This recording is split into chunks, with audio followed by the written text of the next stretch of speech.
Good morning and welcome to Morning Brew. Let's see here. I hope everyone's doing well today. I do want to say good morning to, let's start out with a chat. And it is Tuesday, unfortunately, but I do want to say good morning to Darius Munchausen. Says, good morning, Captain Trek. Gives a Vulcan salute and a pot of coffee. I think it's a pot, maybe it's just a cup. JP says, morning, peeps. Birdo Prey 5 says, kapla. And now I'm caught up with the chat so far. I'm going to go ahead and post the link out in the chat. And there are going to be people that are wondering why I'm in an exceptionally good mood this morning. Well, I did find out some things yesterday. And I'm just going to wait and say something when the time's right. But anyhow, I hope everyone's doing well today. And what's going on this morning, everyone? I'm getting ready to go for my appointment later, but anyhow,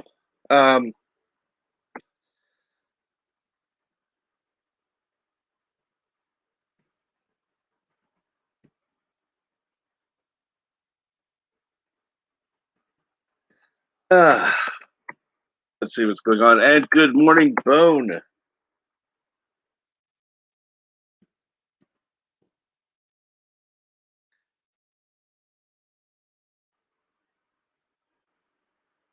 Let's see here. I do have somebody backstage. Let's see here who it is.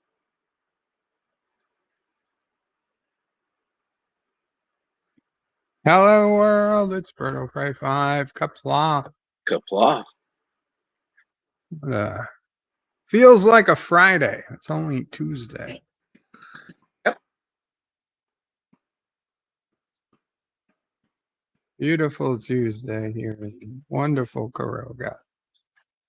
How are you doing, Cap? I am doing exceptionally well. Good. I slept well last night. Good. I slept well till 4:45.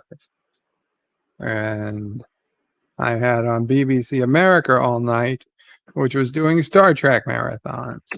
So I woke up to The Voyage Home, which of course was great. There's no better movie to wake up to.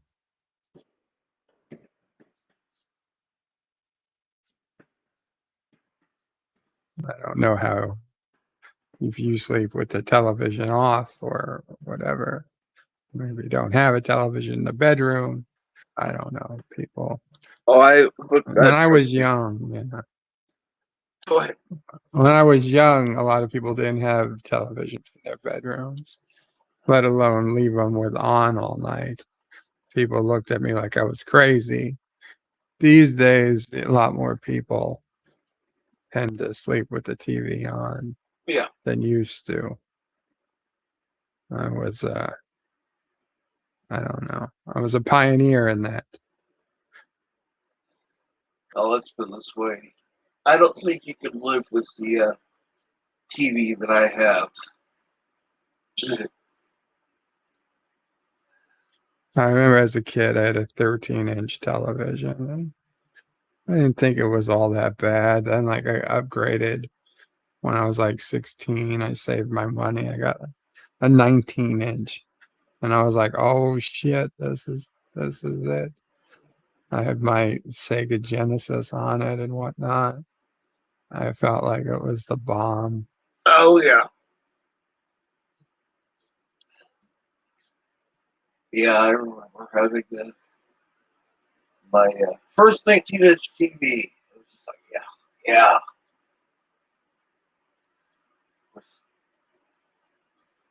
That 19-inch seems small. And yeah, Ken Jackman, I agree. That one point in the voyage home where they travel back in time and it goes all um what's that word? Retro. Yeah, no, retro. Oh, it's like not solid.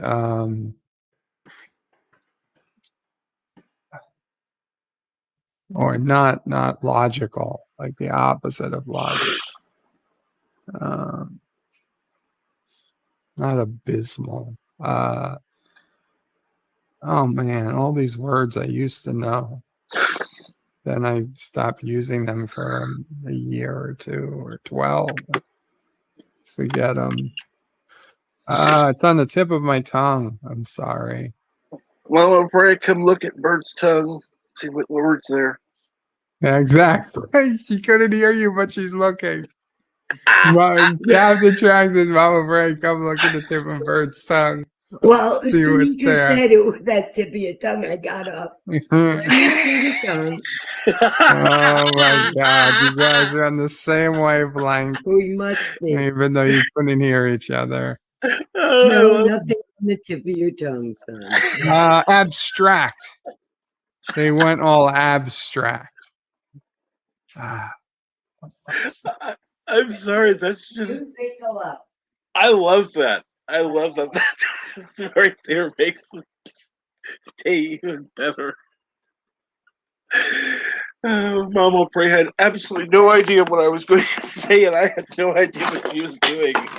I'm not even on Facebook right now. Haven't been all day. Haven't been at least a week. And she certainly isn't. So yeah, the that abstract time travel past scene to the past with the clocks and the whales and shit. That's the one scene that I could do without in all of Star Trek 4. And the travel back to the future is much more my style. I think they tried to be different. But I know. And listen, it was they wanted to do something that, like, okay, I don't know if this was like, is this something? I always imagined it's what Kirk was seeing, like in a dream or something, as he wake up, while he gets knocked out and wakes up back in the past. But there just wasn't a need for a dream.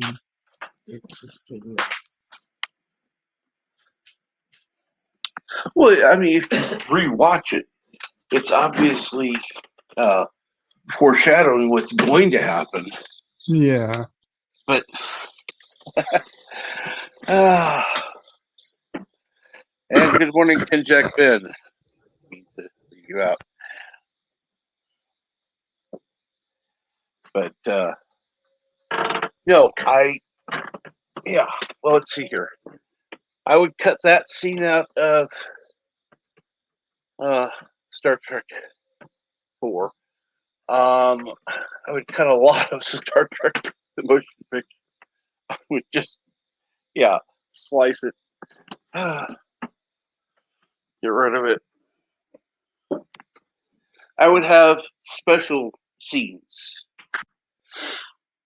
for that. Have a special section. You want to see all the missed footage? Here, go to this section. I would have concentrated more on the outside of the ship, of what it looked like time traveling. Yeah. Like some close-ups. I mean, they did some, don't get me wrong. I like how they come around the sun and you catch up with it through the trail of whatever it's leaving behind it.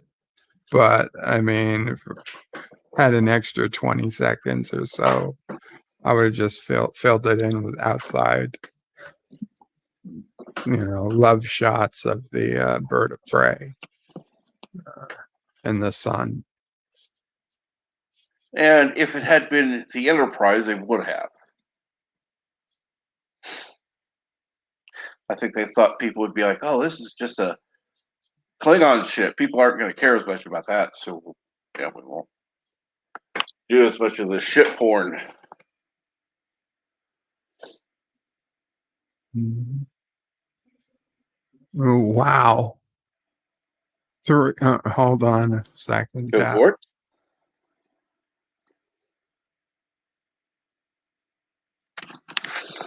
Not sure what I'm supposed to hold on to, but hey. No, I was telling Mama Bray 3 garbage trucks are coming down the block because this is the day they're picking up all the trash from. Oh shit! They all went past. Oh, okay, only one. They're only taking recycling right now, but 3 garbage trucks were lined up. I thought they were going to pick up all the trash everybody had out from the flooding, because the city said just bring everything out to the curb, and they'd take it. But I think it was just, they all broke up. It was just a coincidence. They all happened to be coming down the block at the same time. It was a lot less impressive than I thought it was going to be. Sorry. No problem. Oh, that was funny. I was on last night. I was actually had fun last night. Of course, the after stream chat was kind of longer than the stream itself. Yes, I saw that you had I was in the chat for most of it. I just couldn't talk because I was eating dinner. So I couldn't engage, but I did say hello or kapla or something. Yeah. You guys were talking. And then afterwards, I think I just Mama Pray and I watched another episode of Stargate Universe, and Cool. Where just past the halfway mark of season 2, and I know it's coming to an unfulfilling end, but it's something. It's the furthest I've ever gotten through Stargate Universe. I have not seen it, so you've gone further than I have. It's basically like the Star Trek Discovery of the Stargate Universe, with the dark nihilistic writing, but without the woke agenda, because it predates the Well, See, I don't know. It completely I don't. predates it, but I don't mind dark and nihilistic. that's fine, and it's why I think most people you can do with it, and like me, I can deal with it, but it's not the fun show Right. that SG1 and even Atlantis was. Right. It's a much darker, much more adult tone to it. Like, again, not just dark and nihilistic, but there are sex scenes. Now, obviously, not graphical sex scenes. I mean, it wasn't on Showtime or HBO, but, just you see people under the covers, you see more people's bodies doing things than you would ever see in SG1, except for that first season. Right. And even that was only just one episode. And honestly, that was done far more artistic than what we get in SGU. Yeah. Like Stargate SG1, except for that first episode, you could watch with anybody, your kids, your family, your adult parents, whatever. Whereas Stargate Universe, not for kids. Right. Certainly not for kids. And that's I never liked Stargate Universe I because never me and my brother called that show Stargate douchebag. That's the problem. There's nobody on the show you really like.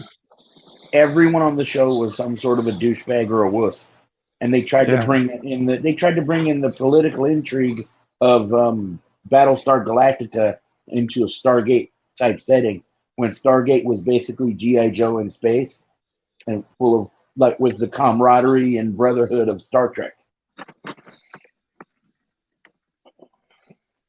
And it just doesn't. It didn't work. It didn't work at all.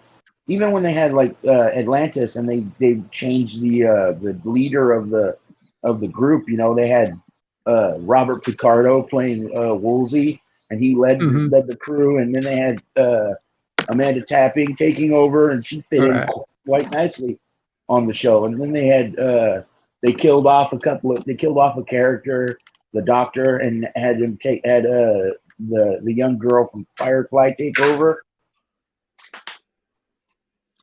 as the Doctor, and she fit in the cast well. It's just that there was such interchangeable parts to that show, and even when they did the final season of SG1 with Ben Browder and Claudia Black coming on, and just because they really did them wrong, Sci-Fi did when they canceled Farscape the way that they did. Leaving it all open like that and never bringing it back, and then having the Peacekeeper Wars, and then just dropping the show the way they did. I think that's one of the main reasons why they gave them work on SG1. I never saw that show, so Farscape? Yeah, I never. I've seen an episode here or there, but it's very well done. It's like I know what it is. I can't get into it. Yeah. No, but I'm saying it's very well done. It's like a retelling of John Carter from Mars, because even the character has a similar initial, and the scenario that he's in is similar. He goes into space, and his name is John Crichton instead of John Carter, and he ends up having a kid with an alien, and he has like a special ability that nobody has.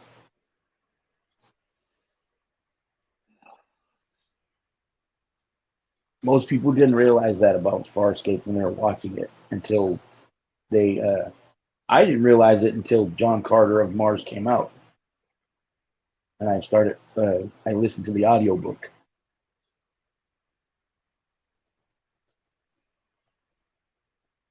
You must have been a fan to go to the audiobook. Oh yeah, definitely. I don't like to read very much, and I wanted to know what the source material was because I found out that it was a 100-year-old sci-fi book. I was like, 100 years ago, the tropes of sci-fi were established. From 2012 perspective, 100 years ago, the tropes of sci-fi were established, and there's so many of them that are borrowed from nowadays.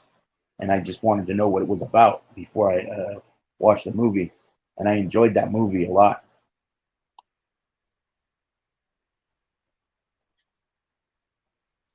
Because that movie is an excellent adaptation of a 100-year-old work of fiction.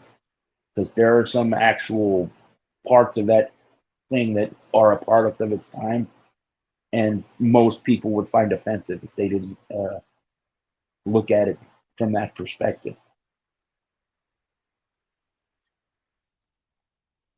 All of the characters, all of the alien characters in that world are based off of they're based off of different races. Like they have, but the race isn't necessarily given a name, and like Star Trek does. Star Trek does the same thing, where they give their race a name and a culture.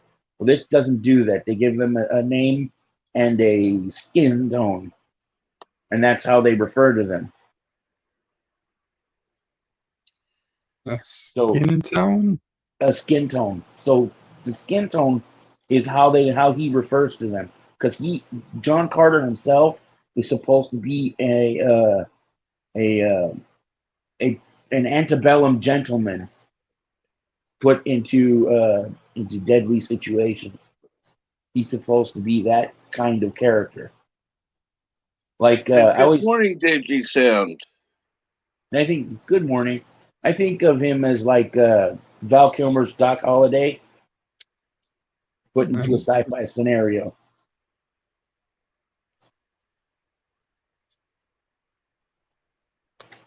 So, Bird, how much stuff do you have out for garbage? Do you end up throwing much out, or? Oh yeah, there's like, I don't know, 8 or 9 big black garbage bags, plus the couple of cans we normally have, and various odds and ends that are just at the curb. But actually, people took quite a bit already. I mean, people came and took our luggage set.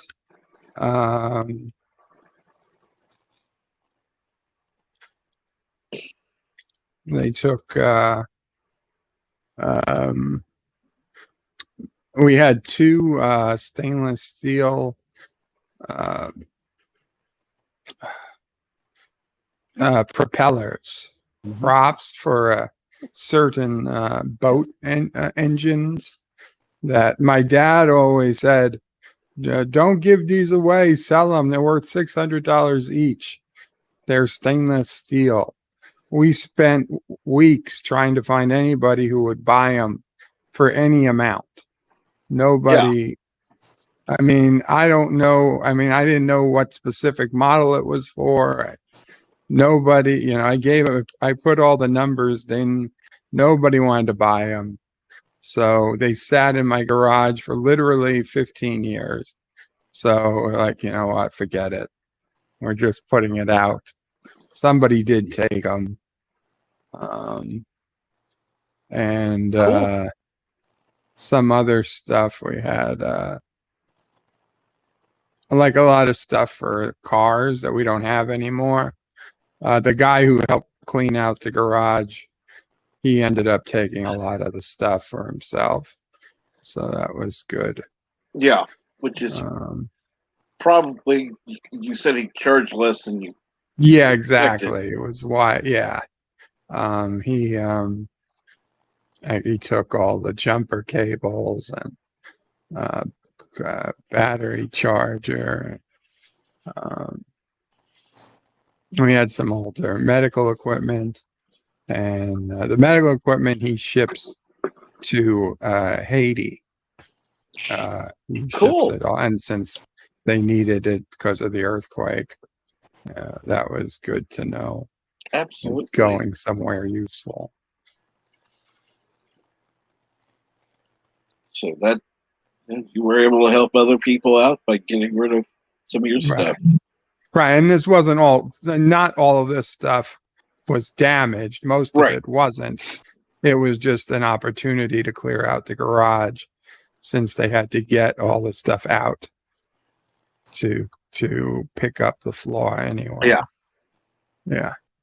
Yeah, no, he's not sending damaged junk. No, that would to be Haiti. He was just sending stuff that we had in the garage that we hadn't used in many years and weren't going to. The damaged stuff, pureed pumpkin to the people of Haiti, was put to the garbage. Now, some people did go through the garbage and take the damaged junk, but that's their choice. Yeah. I really don't understand who could have needed old suitcases so much that they went and they took the moldy suitcases out of the garbage, but they did. Well, there are people that actually use suitcases for different uses, not just for luggage. I understand, but you're not gonna put your clothes in a moldy suitcase. At least I hope you don't. No. What if there's a person out there? Well, I was going to say, what if there's a person out there that restores things like that and they film it for YouTube? There's a lot of those channels out there. They've got that. They've got people who could, probably paint it up. Use a whatever blocker, and get rid of any mold. First of all, get rid of mold, mildew, whatever. Paint it with kills, and then put either use it like an end table, or some kind of lamp, or a nightstand. There are many different uses that you could have for a suitcase. It doesn't involve luggage. Hell, you could even have a side tray for a bed. Just have it kept open where both sides are, trays. You could make it so that you could reclaim all the leather if it's got leather on it, or whatever kind of fabric it is. You can reclaim all of it. It's just a canvas. I mean, it's a suitcase. They were not expensive luggages to begin with. Yep. I don't know. If somebody's got a way to use it, more power to them. Absolutely. And greetings, Mountains of Elysium. What's going on today? The pumpkin be with you always.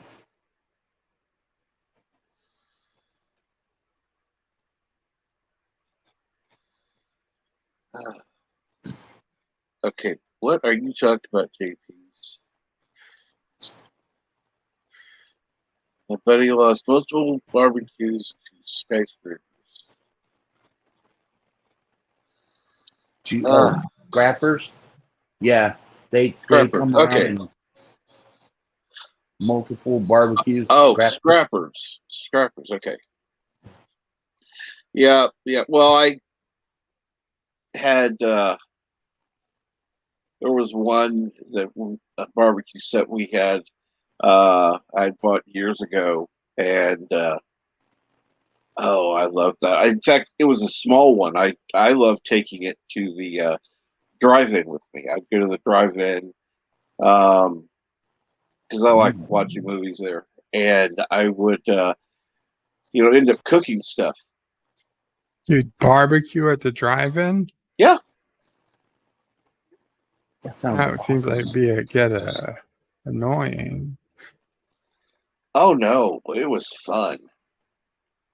I just started it up, let it get all ready, and then put the meat on, and then That's like a really cool idea to have a tailgating party at a drive-in.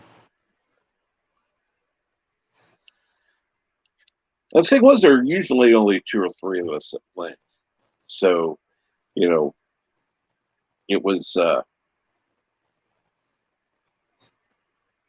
we didn't necessarily always have a lot of stuff there, but it was fun. I miss those days. So I wanted to ask you guys, is it okay if I make Captain Trek and Grit Guy into a comic book and crowdfund it? Oh, absolutely. Yeah. Okay, I'll do that. I got somebody to draw, so we're going to draw Captain Trek and Grit Guy as a comic strip. It'll be simple. It won't be too elaborate. And every comic strip will end in a grit pun. Like Garfield.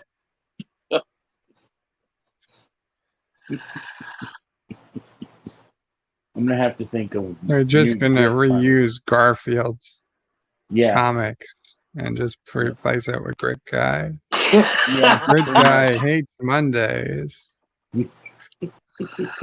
Although his favorite food can't be lasagna. That would be a problem. His favorite food is cat food. He likes to eat fancy feast. No, his food is different types of grits. Different types of grits gives him different types of powers. Okay. Either that or like spinach grits makes him nice and strong, like Popeye. Or eggs. What do shrimp and grits do? What do what grits? Shrimp and grits. Does it shrimp grits? Shrimp grits. And grits. Yeah, it gives them the power to breathe underwater, I guess.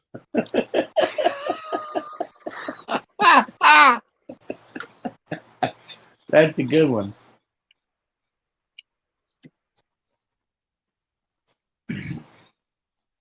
That's a good one. I like that. I just keep seeing it as a detective show from the 80s. As long as it's not moonlighting. No, more like Hardcastle and McCormick.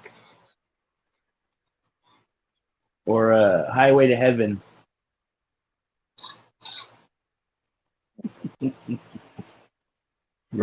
Shrimp and grits turns him into Ozzy of Prey. I thought it would actually shrink him. You get the power to shrink to a smaller size because he's a shrimp. I see what you're saying. Yeah, the chat is thoroughly confused by Grit Guy and Cap. Yeah, if you missed it, we were on Michael T's stream yesterday morning, and I said that I was going to start making my own indie comic because Michael T channel, he does his indie comics reviews, and it was going to be Grit Guy and Grit Man or Grit Guy and Captain Trek adventures. Yep. Because Captain doesn't like grits. I can get the guy who draws for me to do like a small cartoon, to do cartoon style, and it'll be really easy. So it'll be like it'll look like the Garfield.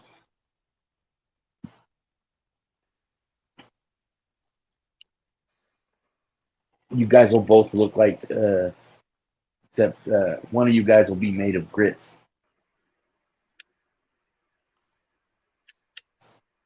And then the other will be Captain Trek, and he'll look like what's his name from Highway to Heaven. He also played on Little House on the Prairie. Michael Landon. No, not Michael Landon. The other one. I forget the actor's name, but that would be Cap. Cap would look like that. He'll have he'll be just another trucker. looked like a trucker with a trucker hat and a checkered t-shirt, checkered shirt. Oh, yeah. One of those plaid, those red plaid shirts, and a green trucker hat, and Then I might as well eat the grits. and a loop with. No, that's the point. You don't like grits, and that's why you're friends. Because he's the only one he can trust not to eat him. Exactly. Because he got turned into grits, he's irresistibly delicious, and everybody's always trying to eat him as well as stop him from solving the crime. So, if we're going to do a cartoon strip, then what about the origin story? What happened? Why? Well, Bird came up with the origin story in Michael T's stream. Yeah. It was a toxic waste spill that mixed with a bowl of grits. He was eating grits at a Waffle House because he was a trucker. He stopped at Waffle House to have some morning grits, and a toxic waste spill came crashing through the kitchen of the Waffle House and turned him into Grit Man. Grit Guy. The grit-based private detective. He immediately becomes a private detective at that point. All the paperwork is filled out once he gets turned into grits. He would already be a private detective. It just happened to turn into grits, and then he becomes not only detective, he's a hero. He can be anywhere. And he can make himself really dense as grits and hard so that nothing can hurt him. Or he can be really smushy so he can sneak under door jams and small crevices. He can be really dense. So that sounds like Bird. Yeah. And I've repeatedly heard Robert tales Breed of said Victor sliding French. under door jams. Yeah.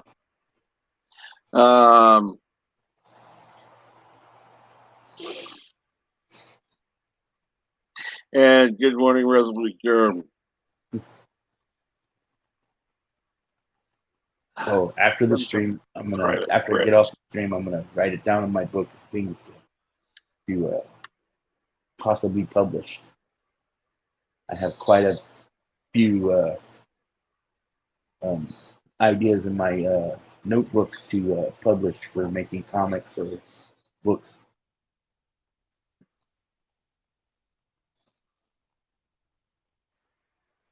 I have one idea of cool. I have want one to talk idea about everything on the show because I have one idea that's really cool because it's like, what if Captain Hook, or not Captain Hook, but the movie Hook? Yeah. So it's like, what if Peter Pan doesn't become a lawyer? He becomes a member of the British military, and then Captain Hook tries to come and get his kids, and it doesn't go well for Captain Hook.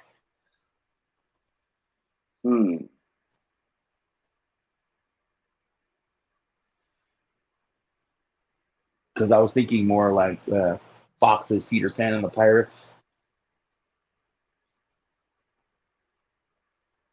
Because that Peter Pan was pretty rough.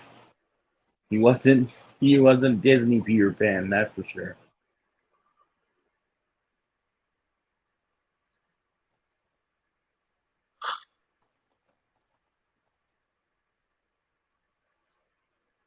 So what's going on, Germ? Are you not working yet this morning? How's your afternoon going, Mountains? Hope everything's going well.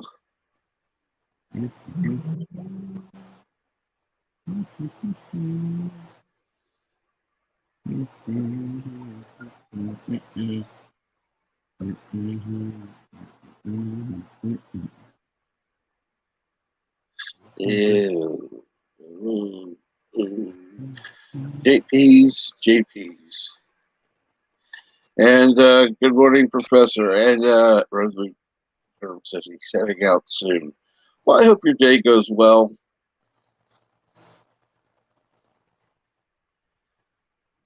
I do hope it goes well. So, what is Mama Prey doing right now? She just took Sassy out. Ah, cool.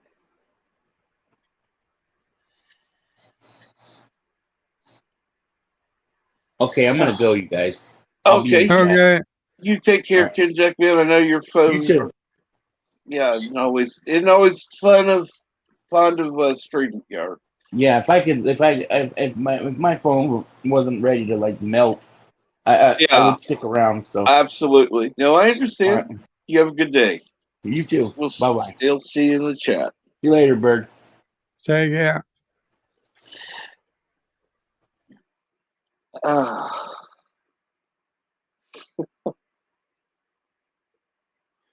How you doing, Cap? I'm doing good. I'm doing good. You know, another thing that happened last night. I ended up in another backstage thing after my thing had ended. There was a couple other streams I watched. Then all of a sudden, I get an invite. I didn't get an invite to the stream, mind you. Didn't get an invite to the stream, but I did get an invite to join backstage. So I ended up having good conversation back there. It was at least an hour and a half. I just it was fun. Kind of got on the person. I said, "Hey, next time invite me on the stream." Yeah. You know what the response was? I didn't think you'd do it. I Okay, didn't think. Well, now you know. exactly. And no, it was funny because I ended up talking. Now, I will say this. Um, Found out a couple of the you know fellow YouTubers have been saying some things about me in private chats, and you know how I'm an asshole. It's like, oh, really? Gosh, because I haven't said that about myself. Wow, what an insult. Oh, maybe they weren't trying to be insulting. Oh no, they were.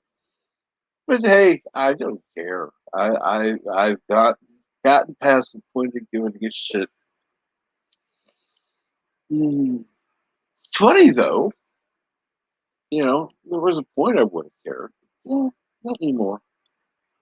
Not anymore. It's fun. Ah, so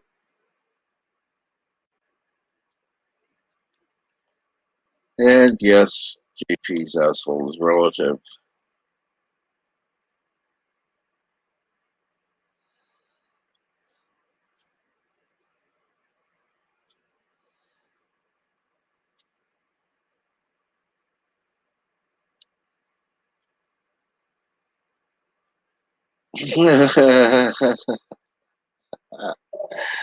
Captain Truck and a bowl of grits being chewed out by research. It seems like a funny panel for a comic strip. Well, yeah, it does.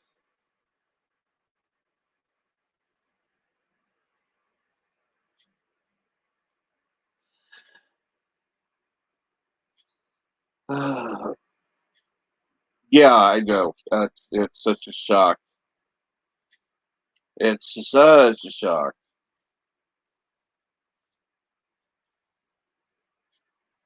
I ah, but you know what?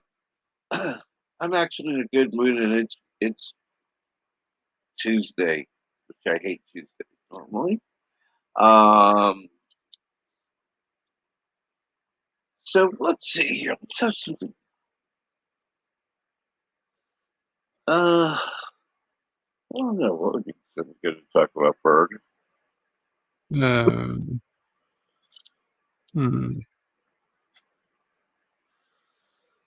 Give me 1 or 2 minutes. Let me take a pill. Okay. And you think of a subject or have some coffee. And Absolutely. I'll be all ready to talk. So Bird will be taking his pill, of course. Let's see here now. Kid Jack Ben says, an asshole is relative, and they seem to be a whole. Yeah, well, you know what? That's true.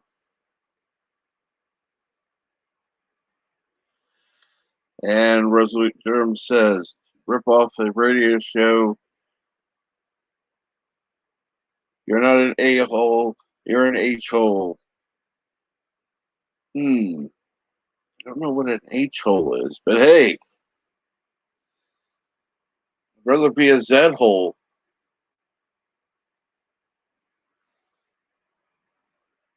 Only the American audience will get that one, but you know.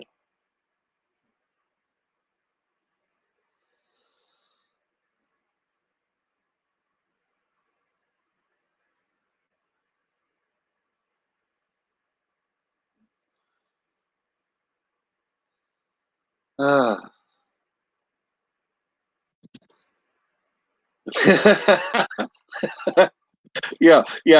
Calling me an asshole would be like calling me a coffee drinker. Yeah, real, really hard to see there. Yeah. Professor says don't take a horse pill. It's better to take a horse pill than take a bird pill. Oh, H equals honest. Okay. What the hell is a bird pill?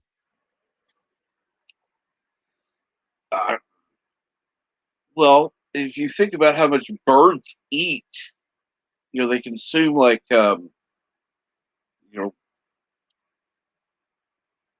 more than their body weight in a short period of time. Not always, but so it would be like a huge ass pill. It'd make like a horse pill look like child's play.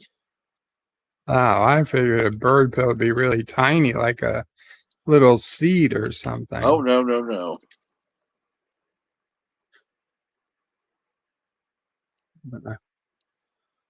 I was unaware.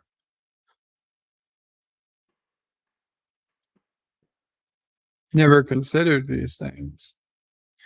So bird pill. Well, I mean, I think a bird pill.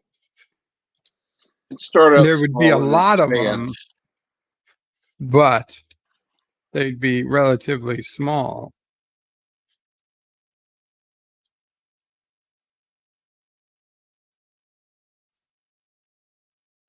It'd be like one of those. Or how about this? Remember the old Tylenol capsules where you had the little clear thing? You could see the little stuff inside. It'd be kind of like that, except you take the pill, and then as it goes in, it would expand, and then be like whatever. Anyhow,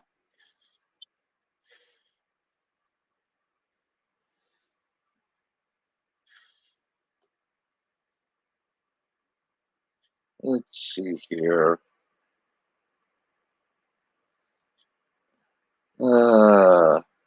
And it says, cool. And Captain Decker is a replicant. Spunk. Okay, good morning.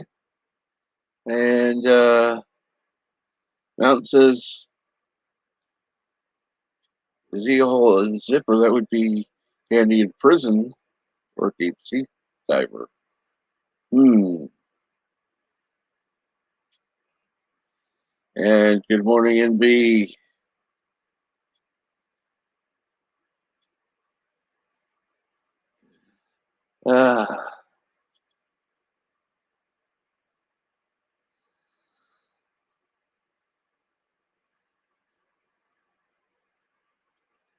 So what are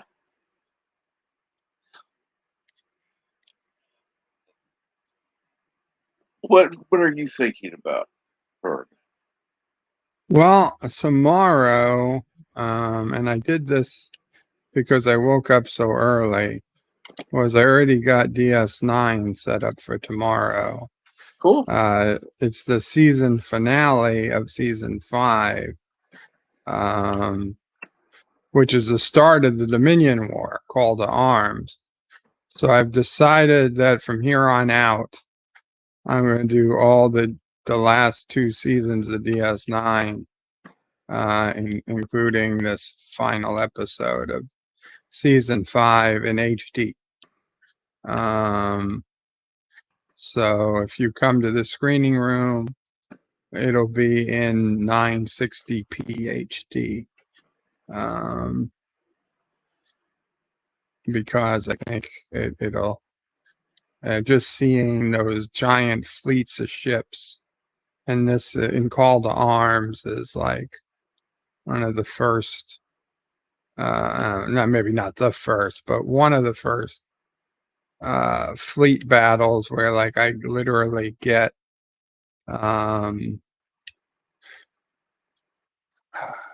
chills seeing all the ships in a join the fleet at the end of the episode.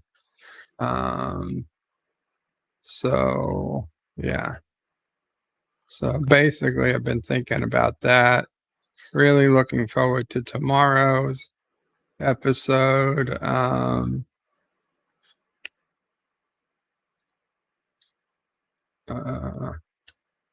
Let's see. Oh, come on. Sorry, I'm also playing the game while I speak. No. Yeah, I know. So I'm looking forward to tomorrow's episode, DS9. Cool. Professor Brady Specs asks, will that stream well that way? Oh, it has before. I've done other episodes in HD without issue. So I'm sure it'll stream fine.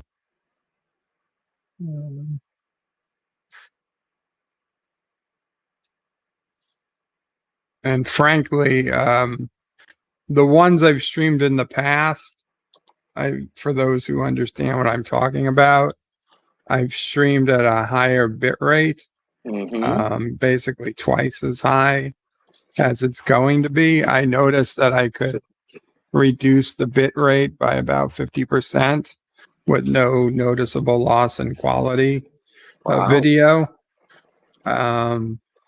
which was just something I never thought to even try before.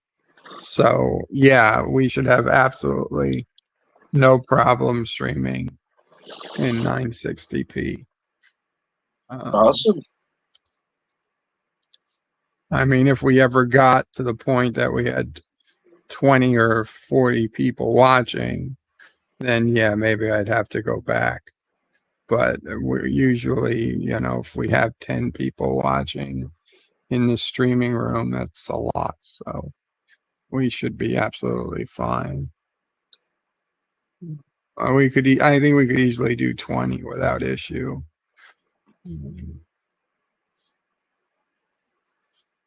But we'll see. I mean, these are problems we'd love to have. We'll deal with them as we have them, if we absolutely have them. But yeah, I mean, and after this, the 2 final seasons, it's going to be something. And of course, I was watching ahead because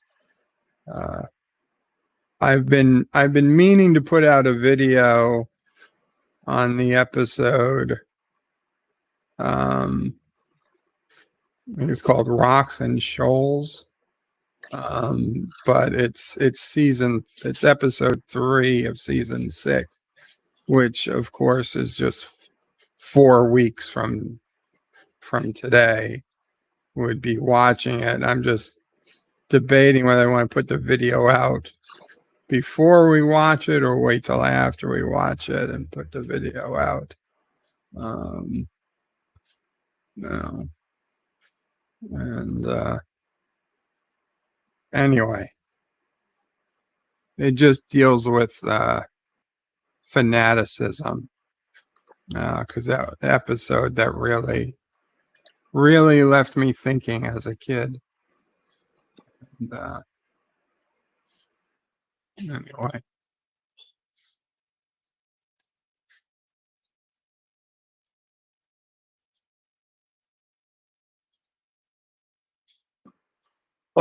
Well, let's see here.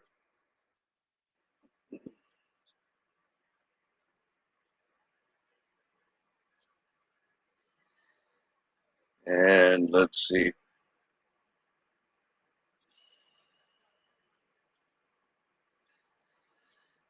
Yeah.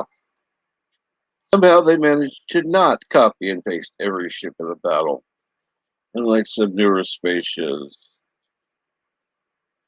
Yeah, exactly.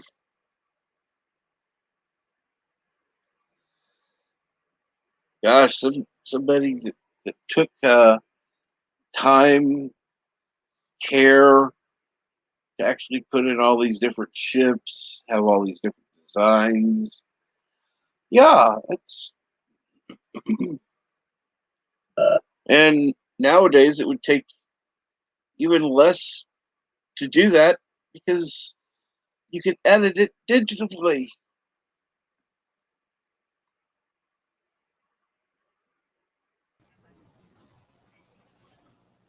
And good afternoon, Mar. Hello, everybody. How are we doing today?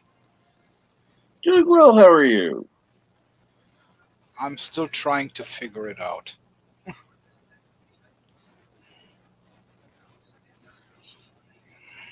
At the moment, my heart is going a little bit fast, so no coffee.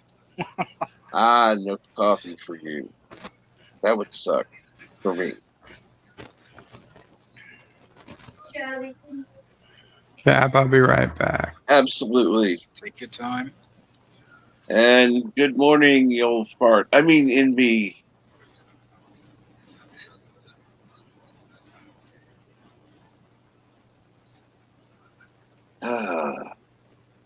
I love this people. Sorry, stepped away for a second. No problem, you old fart. What's up? Just been up since about 6:30. Got a little coffee in my system. Gonna do my workout because I started working out again yesterday, and today I am determined to keep going. Well, all I'm going to say is this: don't overdo it. I'm not. That's actually what I did was I did get this. I went ahead and got the subscription to Beachbody because I've done a lot of their programs in the past when I was really in shape. So I found one. It's a good start out one. It's 1 week, very low impact, 30 minutes each. So I'm going to do that one. And then the next one I'm going to do is one called 21 Day. Those are both low impact. So those are going to be good start off points for me to get back into this. Yes. Because that's the whole point. You want to do it the correct way. I know people who try to go in and all gung-ho and overdo it, and then, no. Well, one of the things, if I was still probably 200 pounds and still had the activity I was doing, years ago, I could probably go back to like when I did and start out with an insanity workout, but that's too high impact for me right now. And I'm way older than I used to be. And you're not 25 anymore. You're not going to be able to do the things a 25-year-old can do. Exactly. I'm 41, so I got to start smart. Because otherwise because the problem a lot of people have is, and even I made this mistake before, I'll be the first one to admit it, is you try to do too much, you burn out, or you injure yourself. Yep. Morning. Good morning, Jim. However, NB, you might be just insane enough to do an insanity workout. Not right now. It'll be not right now. Insanity workouts are about at least 50 pounds away. And I'd need to be, before I'd even think about doing a high impact like that, I'd need to get down to about 220 pounds. Or 200 and, yeah, about 220 would be about a time I could probably pull it off. But the biggest problem is getting my nutrition back in order. I used to be real good with nutrition. And then, yeah, just like anything else, it went the way of the dodo bird. Now I got to relearn and get back into a routine. That's the hardest part, is you just, trying to add a new routine and working with that and then making it regular. Tim, is that actually from a movie? Yeah, actually, wrong image, but yes. Took me a while to find it too. No, not that long. It's about 10 minutes. It's from the Ballad of Buster Scruggs. We watched that last week, or was it 2 weeks ago? Yeah, it's a really fucked up movie. But the first scene, it's like a collection of short stories. So it starts out kind of funny, and then it gets really dark and really, really dreary after that. But that scene was hilarious. We bust out laughing when it happened because we didn't know what was coming. Tim, Lex. Oh yeah, Lex. So it was 2 weeks ago. It was 2 weeks ago. Yep. Oh God, I remember trying to watch that show, Lex. I was like, this is just way too fucked up. I made it into the second episode. I was like, okay, this is just way too fucked up. Oh. Yeah, I didn't realize it was an hour and a half, Mar? Is that what it was? Like it was a long episode. Yeah, the first couple episodes are really long. No,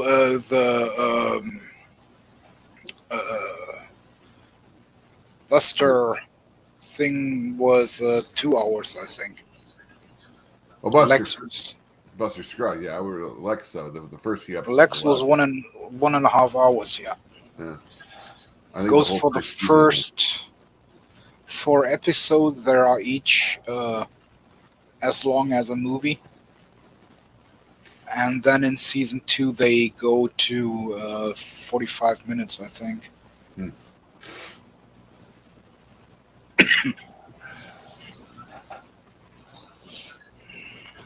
And yeah, Darius says something that'll pop up eventually. Well,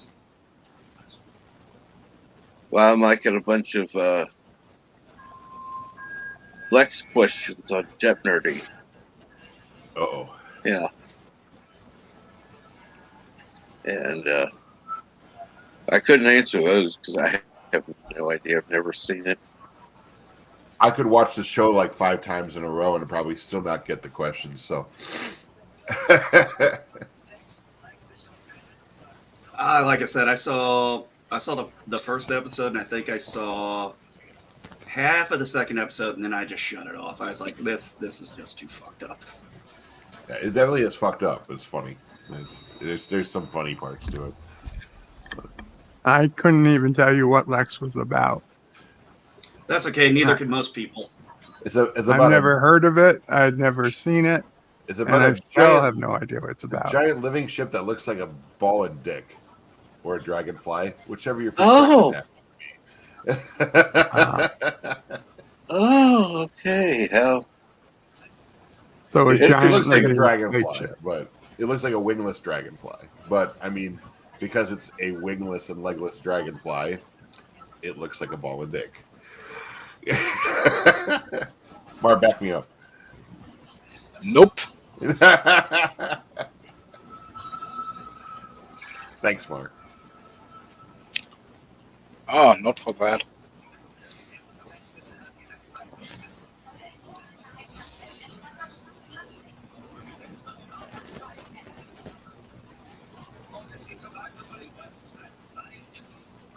I guess what I'm not understanding is why would it be a ball of if it just looks like a wingless dragonfly? Well, it's I think the sexual connotation of the show kind of makes you start thinking that direction. Because it's I mean, all rockets are weird. phallic in There you nature. go. There you go. But why are you saying it's a ball of? Ball end. Oh, there's a ball end, It not a looks ball like of. it looks like a pair of Okay. stack with a big old long schlong on it. Okay, then I Yeah. get it. I understood the same thing as you did, Bird, and I thought, first of all, Like, okay. a ball of dicks. What? Yeah, Okay. that's what I didn't get. That's not what I said, but I may have like slurred Okay. my speech, and I apologize. Understood.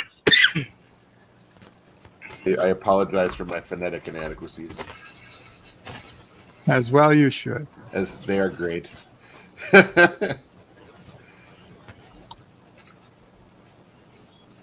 Feather Brainy Spec says it's worse than Discovery. Yeah, Dave G Sound. I saw the see image you just sent me, the Lego thing. Yeah, I want the Winnebago from Spaceballs if they actually make that. Mm. And let me see if I can pull this up. I'll share this with you guys. I just got rid of all my Legos, and now you're making me want to buy them again. Why would you get rid of your Why would Legos? you get rid of Legos? Well, I hope you sold them. Actually, I gave them to my friend for his son. Okay, gave them. That's fine. I just meant you didn't throw them away. Oh God, no! I would never throw them away. You But I wanted got his rid son to of, have so it kind of. I made his son's day. I mean, his kid loves to build stuff, and he couldn't afford, to get Legos, and I had this huge. Yeah, that's valid. That's certainly a nice thing you did. I thought my mom was going to kill me when I told her. I'm like, yeah, I gave Tim, all my Legos. She just looked at me like, oh, okay. I'm like, yeah, well, I wanted to go to some kid that would actually appreciate them, And Darius, actually, it is explained during the show why everything looks like an insect in there. So, okay, up here's is it explained? I don't recall that being explained, but okay. Oh, it will be explained as soon as his shadow appears for real. Oh, okay. Yeah, like all the ships are like insects. It's kind of interesting. Which I think was season 1, episode 4. Not sure about that. Could be season 2, episode 1. What are we looking at? I know these are some of the Lego concepts that I guess they're coming up with. No, Lego Ideas is for fans. They can upload their creation, and people vote on it. Now, the thing is that if it gets 10,000 votes, Lego will look into producing it. They usually pick one every quarter or so and actually turn it into a real Lego product. Some quarters they pick 2. Ideas.lego.com. They may be some of the most expensive toys out there, but at least they have some really good concepts. And now the thing is, what they don't know, and they won't know until they get to the 10,000, is if they even be allowed to do it. Like they have to approach the licensee. Can they get a license? Does it conflict with any other licenses they hold? None of that is checked until they hit the 10,000 votes. So there are some projects which are just doomed from the start because Lego doesn't hold the license and never will. But there are some that they do surprisingly get. They didn't. I don't think they had the Ghostbusters license until the first Ideas set came out, and then they started making other Ghostbusters stuff.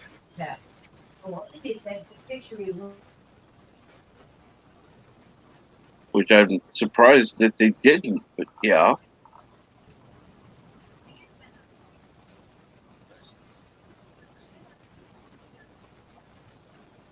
So, Cap, I wasn't able to get to the toy store this weekend, and but I did order. I did find some stuff. I did find some stuff off of Amazon, so I was able to. I bought another Terminator figure that's going to be the entire, just the skeleton of it, because I don't have one of those yet. I really wanted one of those, and then I picked up two heroes. Ellen Ripley, one of the ones that looks like from her Aliens 2, or sorry, Aliens 2, Aliens. And this one was a pain. I had to pay extra for this because I was trying to get Sarah Connor, and they really wanted me to buy a Dark Fate Sarah Connor. And I'm like, no, I'm looking for Sarah Connor. I'm looking for Sarah Connor. What's wrong with Dark Fate Sarah Connor? I'm kidding. Because it's because it's not to Sarah Connor. Tim? Yes. I have a message for you. Sorry. But like this? Bitch!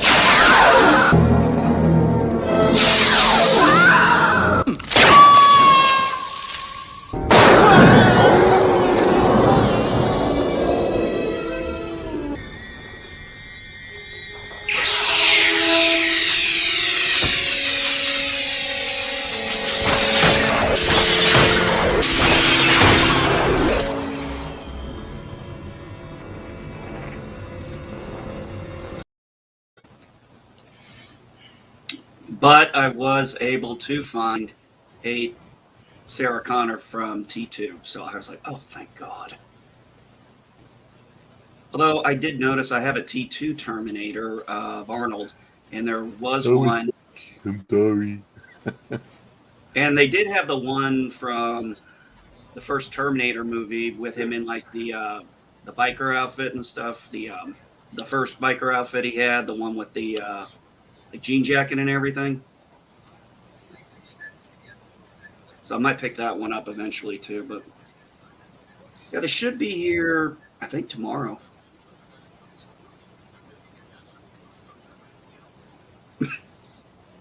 Yeah, they needed to stop with Terminator 2 and just leave the franchise alone, honestly. Exactly. That should have been what happened. It's like, you wanna say this. It's like, okay, guys, you managed to do lightning in a bottle twice. You weren't going to pull it off a third time. It's just not going to happen. You were lucky. It was amazing you even managed to do it twice. It's like, quit while you're ahead. Now all you've done is that fucking timeline has got more holes in it than fucking Scott Bakula's memory in Quantum Leap. Yeah. Actually, I can't believe I just came up with that reference off the top of my head like that.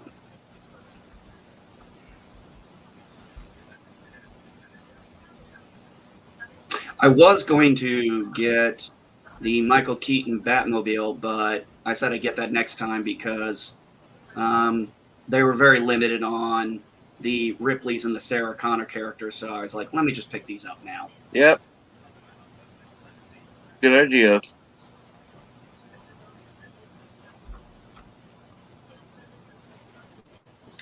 I got a Matchbox 20 size Bluesmobile old police car last week. Is the Bluesmobile, is that from the Blues Brothers? Is that what he's referring to? Probably. Okay. More than likely. It's been so long since I've seen that movie. I saw one I thought was interesting. Some guy or somebody posted it. They're like, who had who went through more pain than her? And it was a picture of Ray. And he's like, I'll wait. I think I popped off 17 female names just off the top of my head. I was like, let's see. Xena, Gabrielle, Sarah Connor, Ellen Ripley, Buffy, Faith, River Tam. That's just what I can think of off the top of my head right now. I mean, but so fucking many of them out there.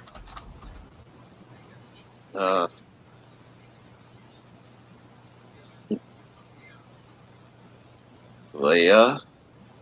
Oh yeah, Leia was Padme. on there too. Oh, who had worse? Well, yeah, didn't Leia lose her entire damn planet? Yeah. And then found out she's the daughter of Darth Vader. Yeah. So yeah, I mean, sorry, had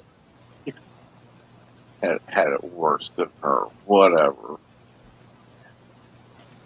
I love these idiots. Oh no!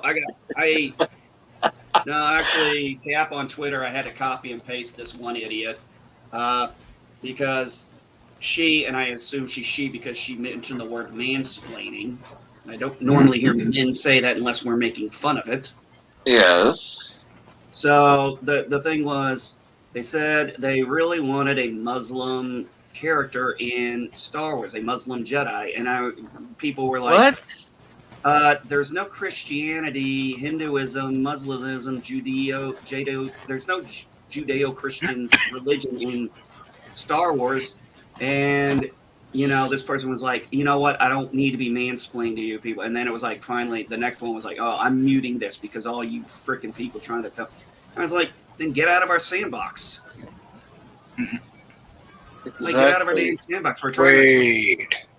You want to tell me there are no Judais in Star Wars? I just want to point this out that Star Wars takes place in a distant galaxy in a distant past, long before probably any of those religions that were ever created. I'm waiting for some idiot to say Star Wars is set in the future, not the past, and then just copy and paste what the beginning says. I could be wrong, but I thought Muslim was a race and Islam was the religion. Both, I guess. Kind of like No, you are wrong. Muslim and Islam are the same thing. They're both religion. Yes. Okay. Arabic would be a race. There you go. I wasn't sure. And then you have you have religious and Persians, and there's plenty of people who are Muslim who aren't Arabic. Persians, and then you got Asians, you got all types. But yeah, that's just, it's like you walked into our sandbox, you're talking like an idiot, we're trying to tell you, you're acting silly and explain it to you, and you're getting pissed because we're telling you don't know what the fuck you're talking about. Then get out of our goddamn sandbox. Because we've been arguing with each other for decades. We're good at it.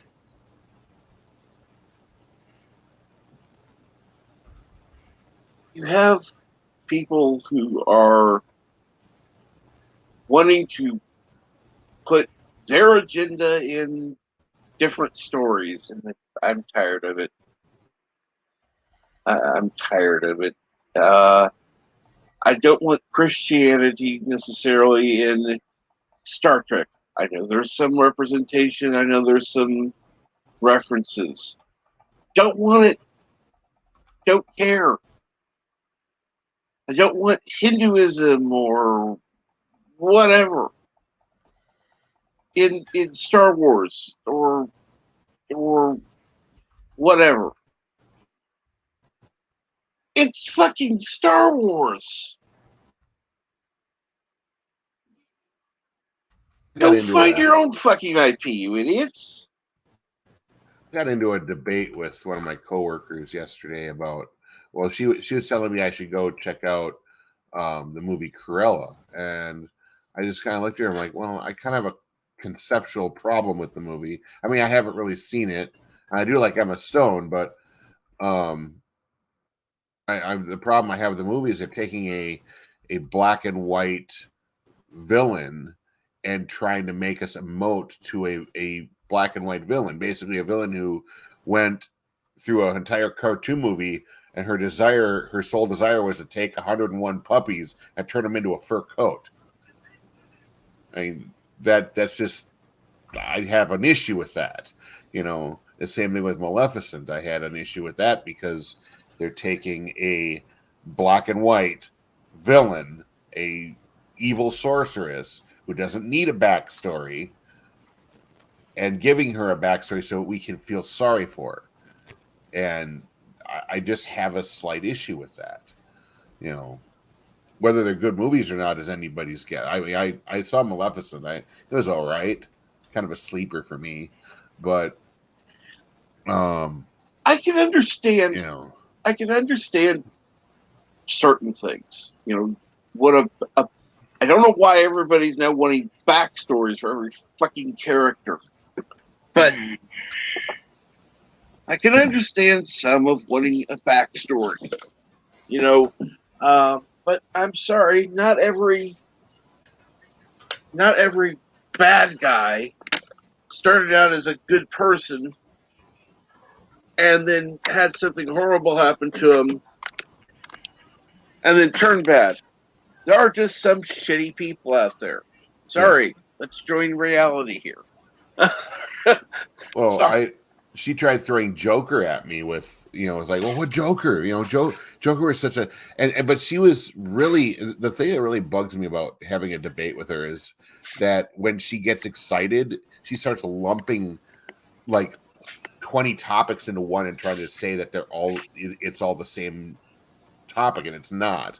So she threw Joker at me, and she was mixing Heath Ledger's Joker with Joaquin Phoenix Joker, and I'm sitting here like, what is she talking about?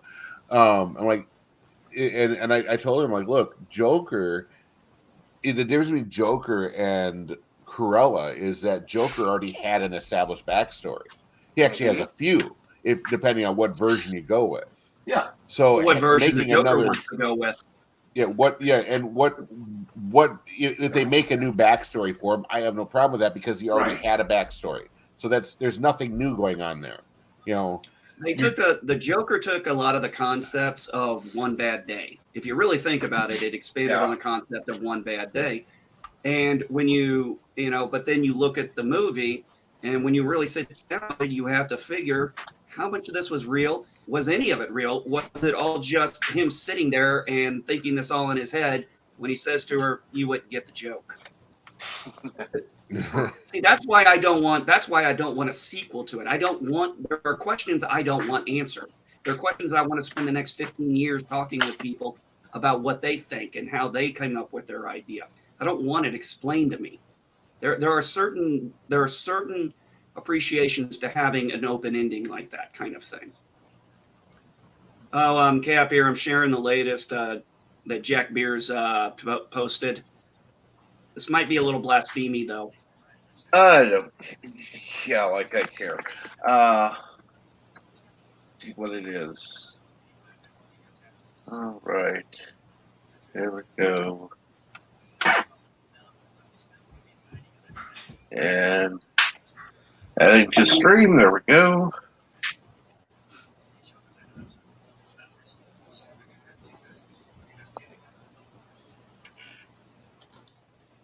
Okay. What is it? Well, somebody made a joke about the whole him having the power sword or the sword of power with his little lightning thing. Somebody said that was blasphemy. No, I just thought it looked good.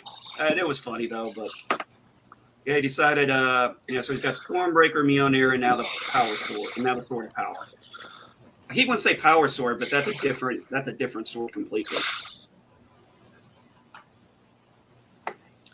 But well, I guess Thor's got the power. Yeah. I like. Well, he had one not too long ago. He had one up that was one of my favorites. You had Groot. You had Baby Groot being held by Rocket. Rocket pointing a gun at Baby Yoda, saying, "For the last time, Baby Groot is not food."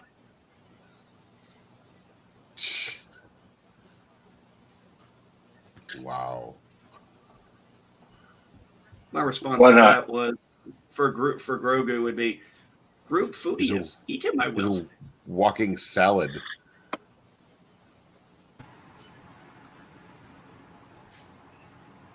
Hello. Morning, Yvette and Darian. And let's see here. All right.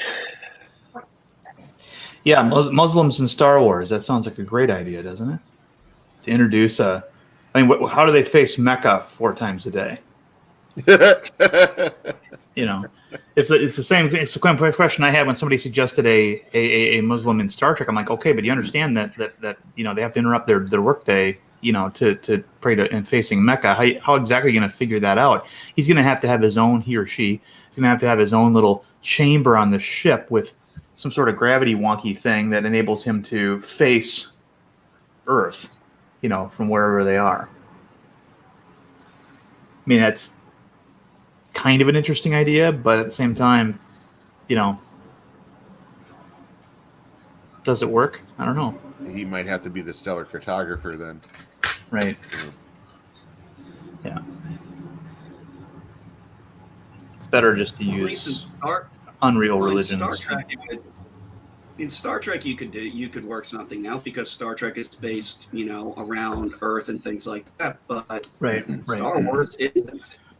Oh yeah, I agree. Star Wars is pure fantasy. It's not. It's there should really be no correlation, between our world and the worlds of Star Wars, because it's a total fantasy in that regard. Whereas Star Trek, as you mentioned earlier, is a speculative science fiction piece about the future of humanity. So, it's I think the person who made that remark didn't understand what a Muslim was. A Muslim is a follower of Islam, and in some countries, though, it's weird. They do cross pollinate or conflate people of faith with a certain ethnicity. For example, in some places in Europe, like Scandinavia, if you say he was a Christian man, they mean an actual race of people. No, that's what I was mixed up on. Yeah. We Star Wars, the 3 religions I can think of off the top of my head: Jedi, Sith, and the Sisters of Darmoth, the Witches of Darmoth. Now, they all 3 have a religion that works within the Force, but they are 3 different religions. But they all draw on the power of the Force in some way, shape, or form.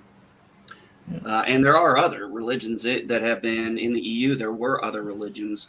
In fact, on one of Luke's adventures he did, he went to study with other different types of Force religions to kind of see how they view the Force. Mm-hmm. Yeah. In TNG, it was kind of interesting because Picard had said emphatically that humanity had abandoned the belief in the supernatural, and yet later on in Star Trek they showed colonies of Native American Indians in the Maquis, whatever they called it, the Badlands, the demilitarized zone with the Cardassians, who Wesley Crusher finds out actually do still worship all of their deities. Darren, and did you see the debate last night on Matthew's channel? I participated in Matthew's channel for a moment, but let me finish what I was trying to say first here. Well, this and then we head over to Voyager, and Chakotay's faith is prominent, at least in the first season, prominently displayed. The idea of having a totem animal and all that kind of stuff, and I think what did Janeway's totem animal end up being? A salamander, which would be actually kind of ironic or coincidental, perhaps. Yeah. But okay, Tim, what happened last night? Okay, so after you were off the stream, Professor Brady Specs and Andy Trekker got into a very heated debate over that very episode. The one with the Vulcans, the pseudo Vulcans. Who watches the Watchers? Yeah, who watches the Watchers? The Mentalkins, yeah. Yeah. So they were arguing over whether it was an anti-Christian episode where it was basically preaching against religion in general. And Brady Specs believed that it was just related to just that instance, not in religion in general. That they were like over emphasizing what the meaning of the episode was. Well, I don't agree with Bernie Specs on that. I think it was because Picard's line was that the Mintakans gave up their belief in the supernatural, and now you want me to sabotage that achievement, to throw them back into the into an era of superstition and all these problems. And he was very emphatic about it. And so to me, that suggests that any religion that is not scientism it doesn't meet with his approval. I don't know, but I think he had a more one-sided view of it than most people would have. But he's a very, he's very steeped in past and culture and stuff, but he views it as an old, archaic idea. And I think he has a very, he comes across as atheist. It's just definitely comes across as very atheist. And on his ship, this is I've met captains who are like this. That they have a broader opinion of the world, and while you're serving on the ship, you have to reflect that opinion. It's very dictatorial. So when Picard in Peak Performance says that Starfleet is not a military organization, everybody goes along with it, including Riker. But then as soon as we're not in that environment again, Starfleet's a very different organization. I think Starfleet, what happened with them was, and you can kind of look at it from TOS to TNG, and remember he in the episode he's like, "Are you Army, Air Force?" He goes, "We're a joint military." He says kind of we're a joint military, but they were fighting with the Klingons. They had the Romulans coming in. They were now engaged with the Romulans for the first time in a long time. And Starfleet at that time still was kind of on a military design and mission. Whereas if you go into TNG, they've seemed to in that 100 years gotten away from the more militaristic version of Star Trek and more to the science division. And actually, if you really look at Star Trek VI, The Undiscovered Country, you remember they said they're looking at tearing down some of their stuff on the neutral zone of the Klingon border, and they say, "Are we mothballing the fleet?" And they say, "Well, I'm sure science and exploration will still be mandatorily." So it pretty much in that 100 years they moved away from that, and it took the Borg and to kind of want to bring them back into it with things like the Intrepid class and the Defiant class and the Akira classes, right? And going away from the idea of Galaxy class. And then when the Dominion War hits, that's when you really start seeing that kind of TNG took place at the tail end of a golden age where I think Starfleet became fat, dumb, and happy. The Klingons were more or less at peace. The Romulans sort of receded back into their own territory, didn't make much, many waves. And the only real conflict we're aware of in that 78 years was something called the Cardassian Border Wars, which, as described, was more about fighting on planets than ship-to-ship combat.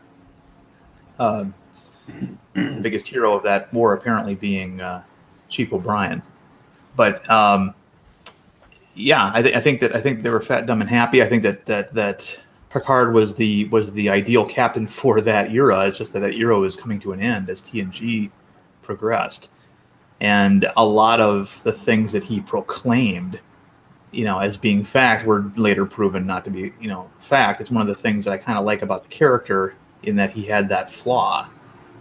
And like I say, he was constantly trying to have Worf be docile on the Enterprise, but then when Worf goes to work with Cisco, he's like, he can loosen up. He says, he basically tells him to go kill Gowron. So it's like, exactly what he tells him to do without actually saying it. Without actually saying it, He's the only one, because he knows that. Worf is the only one who will probably stand up to him, and the only one who can kill Gowron and get away with it. Right.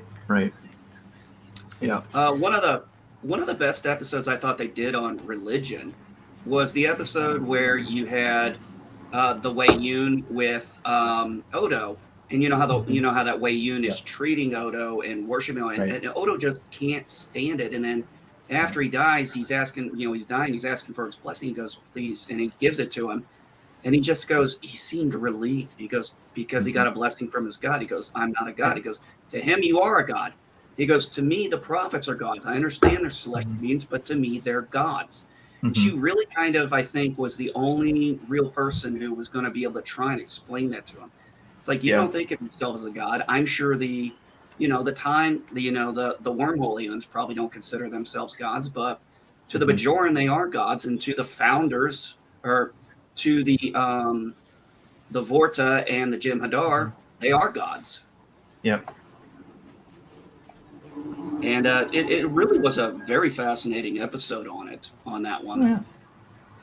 Yeah, Treachery, Faith, and the Great River. That was that episode, and I actually like that episode a little bit more for the B story, where Nog had to get a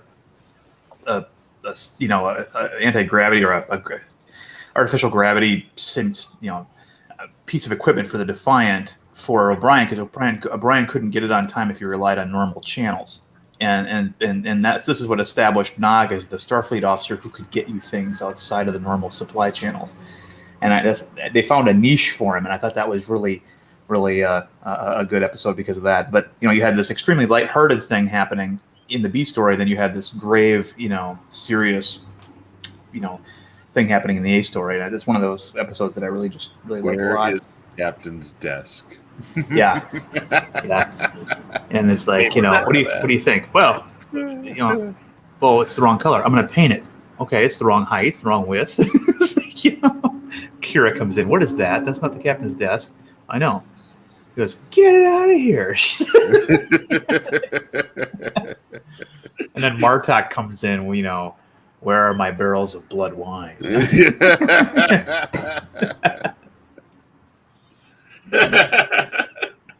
Well, he said he could get it.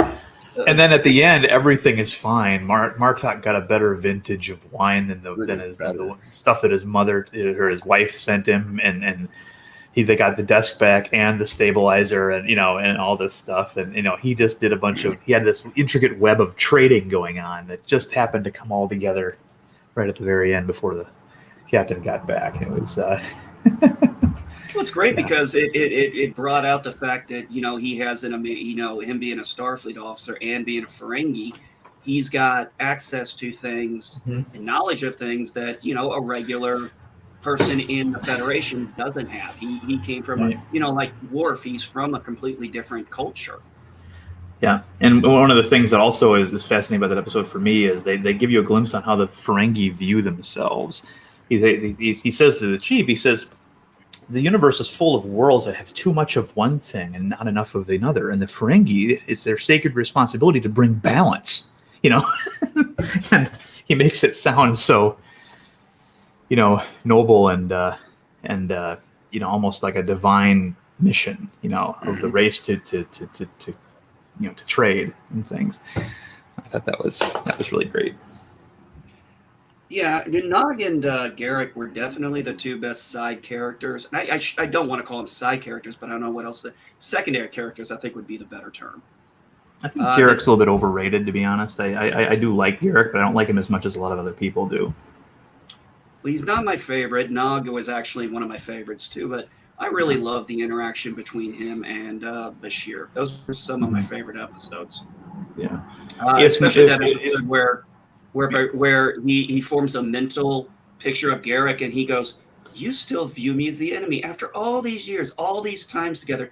You still don't trust me. And then he says, there's hope for you yet, Doctor. Yeah, I think that if Garrick had been played by any other actor, I may not have liked him at all. I think the thing that I like about him was Andrew Robinson's performance, because he's one of those actors you recognize him through the makeup. You recognize him through the makeup, and hello. Yep. Hi, Ken. And that actor has been around since Dirty Harry, at least. I mean, he was a lot of people don't remember that he played the first bad guy that Dirty Harry took out, and so he's got gravitas because of that.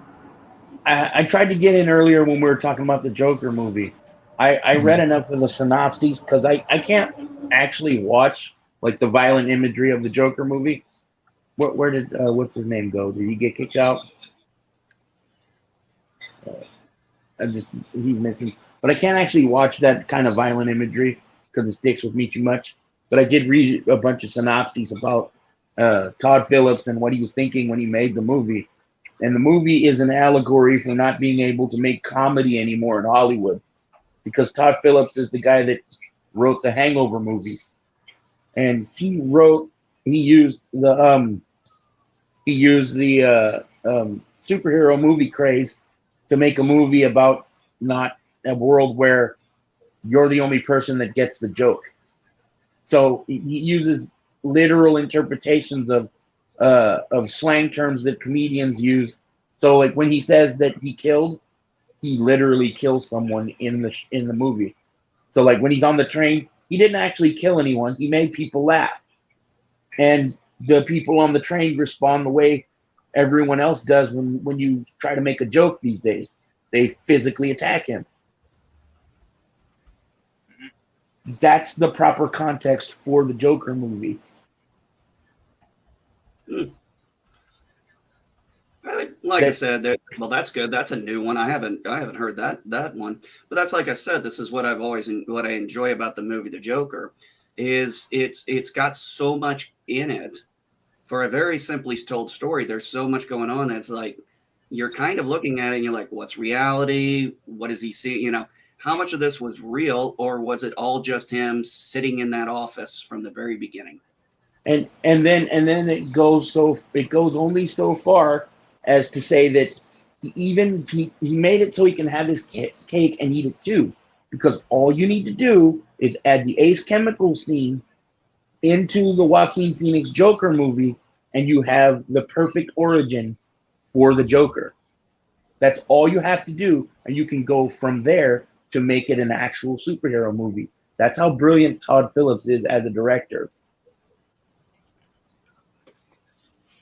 He completely fooled everyone. And when you know the part where he hands them a card, and they to explain why he laughs all the time. Because think about it from this perspective. If you're an innately funny person and you have a quip every time somebody's saying something and you're quipping, when he's on stage, he didn't bomb. The people in the audience don't get the joke. The whole world is messed up in the head, and he's the only person that's laughing, even to himself, because he's the only sane person in that world. And the people outside, the rioters, is how the world sees everyone that is supporting somebody who's making everybody laugh. It's the same Comicsgate narrative where they're saying that Ethan Van Sciver's a Nazi. That isn't true. It's not true that those people were rioters. No, they're fans of a comic.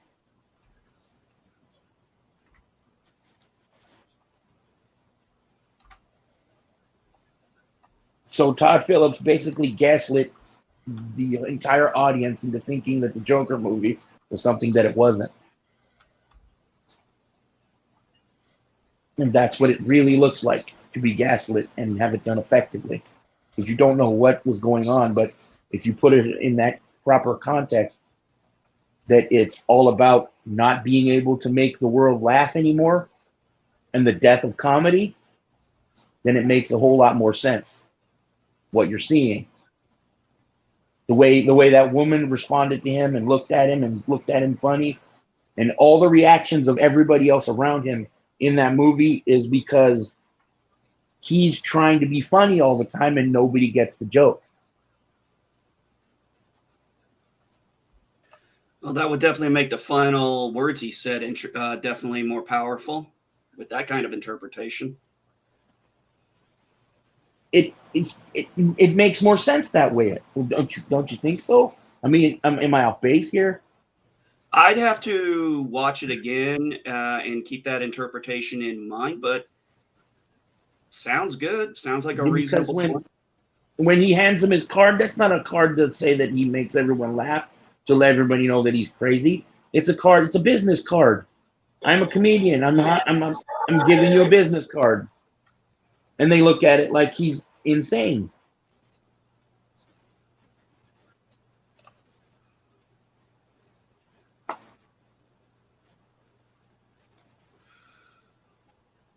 Sounds good to me. No, it does sound good. I mean, it really is good. I have to take some time to sit here and kind of think about that one. Well, like I said, The Joker was a movie that really kind of, when I sat down and watched it with my wife, that when she watched it, I was watching it the second time, and you know, she was like, "How much of that was real?" I said, "That's kind of the point. I don't know. I think that's kind of where he was going with it. How much was real? How much was in his head?"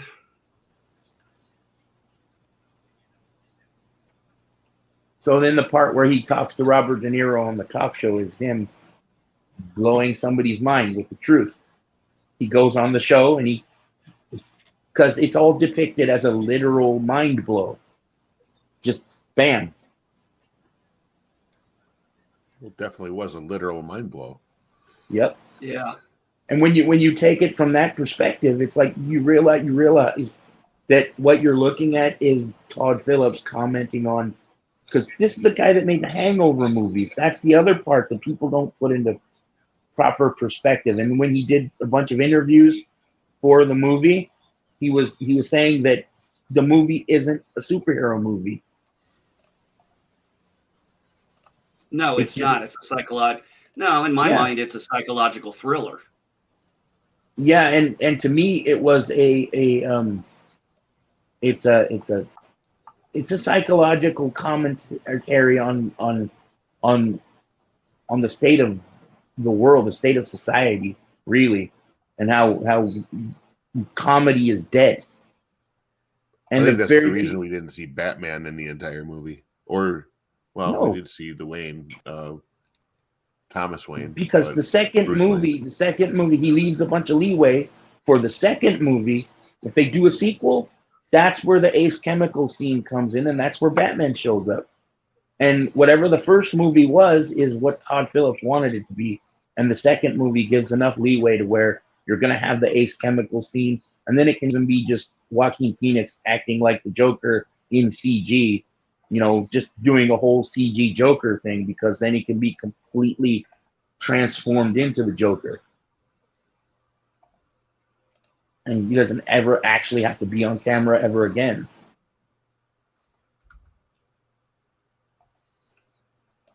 Lost another sub. And the whole thing about Star Wars and religion, I think a lot of people don't realize that thematically Star Wars borrows from a few different religions. Like there's the scene where the whole idea of them being Force ghosts is borrowed from the Judeo-Christian belief that the spirit doesn't die after death. And then that whole thing. And it's not like there's actual religions in Star Wars, or maybe there was at one point, but they threw out the EU and all that stuff. So, but when you talk about it thematically, there's an entire scene in Empire Strikes Back that borrows from the story of the Maccabees, where one of the Maccabee brothers or whatever, he goes and he stabs an elephant and it falls on him and he dies. That whole scene is lifted from the book. One of the things I thought was, and I don't know why people were upset about this. I didn't really read the article all the way through, but apparently in the comics they're doing now in the new canon, what they're doing is Luke learned some lightsaber training from like a stormtrooper. So I didn't read the story because I don't have it, but I did make the comment a long time ago when people asked, well, how did Luke learn how to use a lightsaber? I'm like, people do melee. I was like, melee combat still exists. So probably worked with some melee combat experts to hone his skill with the lightsaber. So this is, not a strange concept. So I found it a little weird that people are making a big deal. I'm like, that kind of makes sense. I mean, that was kind of how they were working it in the books. So there are some things there are some things I see from the EU that get put in, and I'm like, okay, this makes sense. Because like I said, some of the video games, they do that a lot. They do that a lot in a lot of video games where they'll have your character find like an ancient temple that'll teach him how to fight with the lightsaber, because there's no other way to teach that because all the Jedi are gone. Yeah.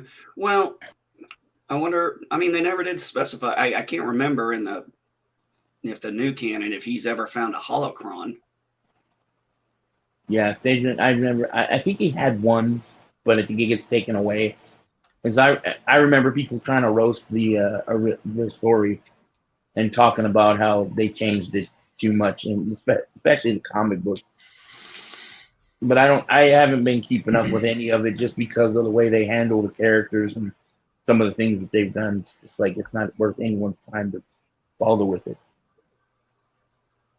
One of the mistakes Dark Horse did was they waited too long to do like a story in between, like the stories in between the originals.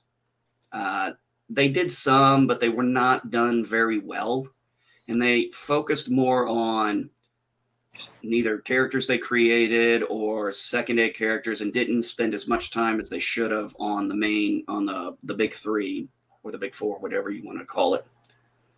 But like I said, I don't keep up with the new. I just call it the new EU. When I was a kid, Shadows of the Empire was a thing, and that's what I know as the secondary story.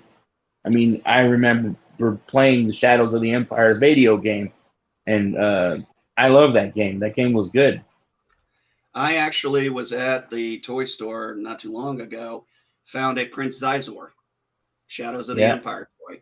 And actually, the last time I went there, I didn't have Boba Fett yet. So they had a Boba Fett for $15, or I could get the Shadows of the Empire Boba Fett and IG-88 character and the comic book for $19. I'm like, I'll just get this one.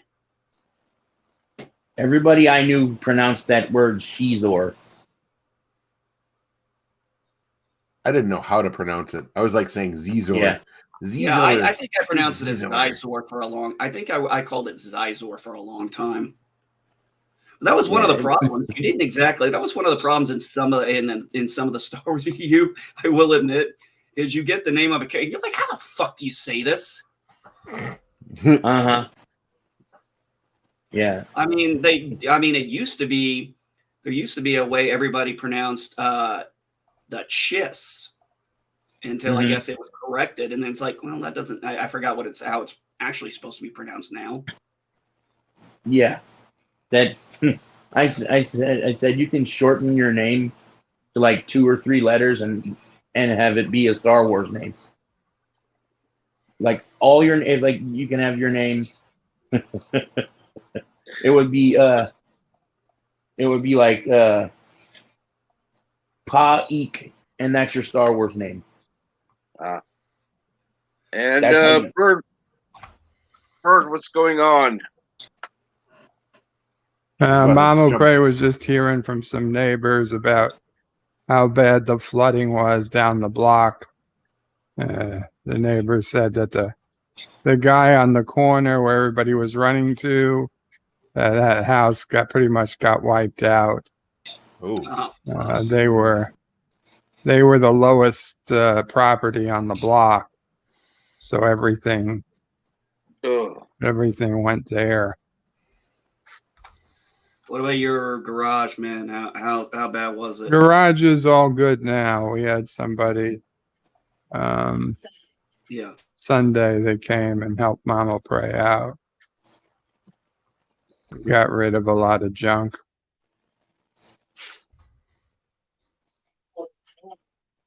And I got the padding and whatnot down off the floor. Oh, finally, my son asked me a comic book question I could answer. He asked me how many people did Batman adopt. I said, well, actually, he only adopted one, and that was Tim Drake. He never actually adopted Dick Grayson or Jason Todd.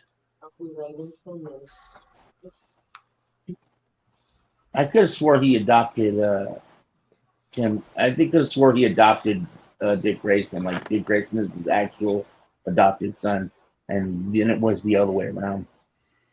At least from the animated series perspective, like that's the one I know most.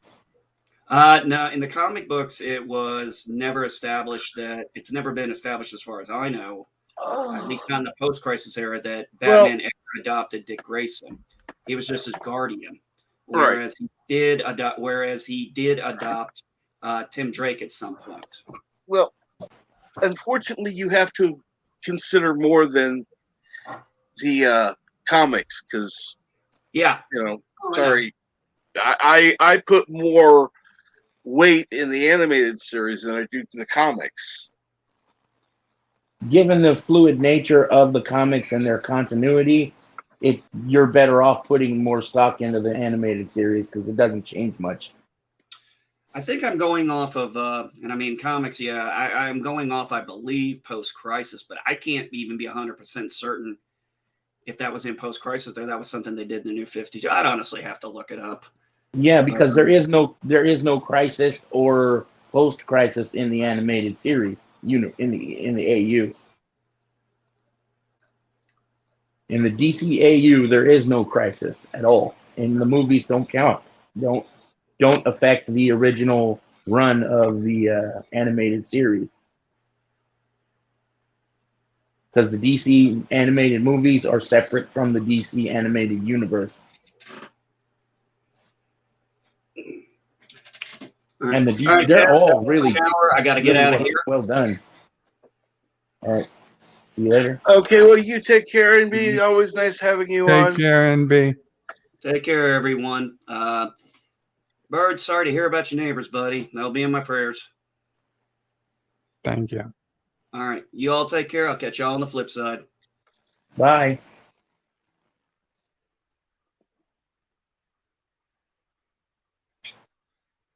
Yeah, I like the animated series of DC stuff, and even Marvel has a better continuity and can be taken for true in terms of animated series.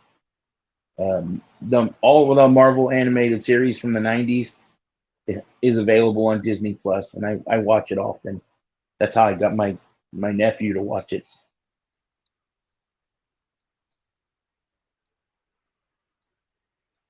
I just got done watching the Spider-Man series.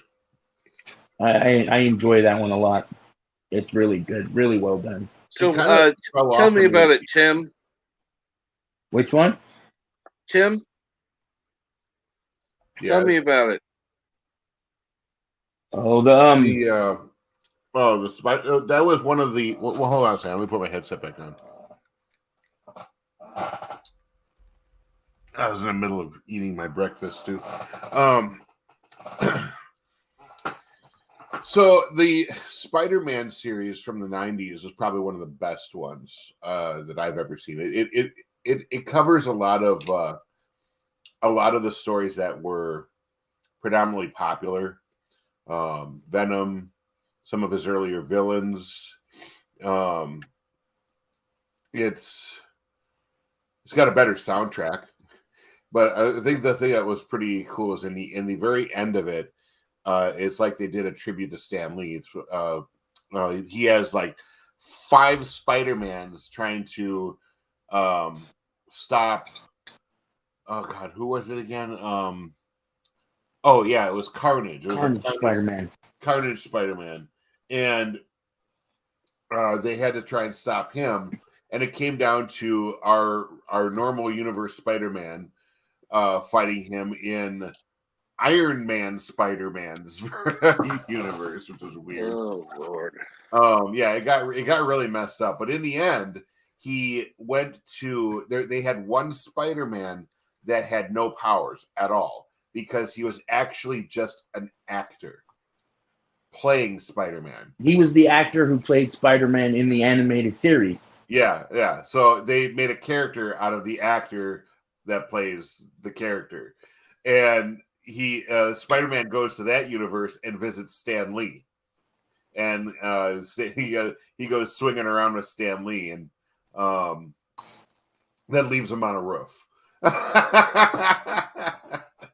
So that was a good one. And then they had the whole thing where my favorite part about it was that they saved the day by giving this really, really messed up Peter Parker, who bonded with the symbiote, Carnage symbiote, who bonded with it, letting him talk to Uncle Ben again. And Uncle Ben that lost his Peter. And when and that's how the Peter Parker of the normal continuity solved the problem of the end of the world, pretty much, of the end of all reality, by getting Peter Parker to talk to his uncle again. And then he just quits and he says, I don't want to do it anymore, and then he stops doing whatever he was doing. And it's such a good moment where it's like there's so much verisimilitude in this show. It never deviates from its own lore. It stays with it from the very end to the very end.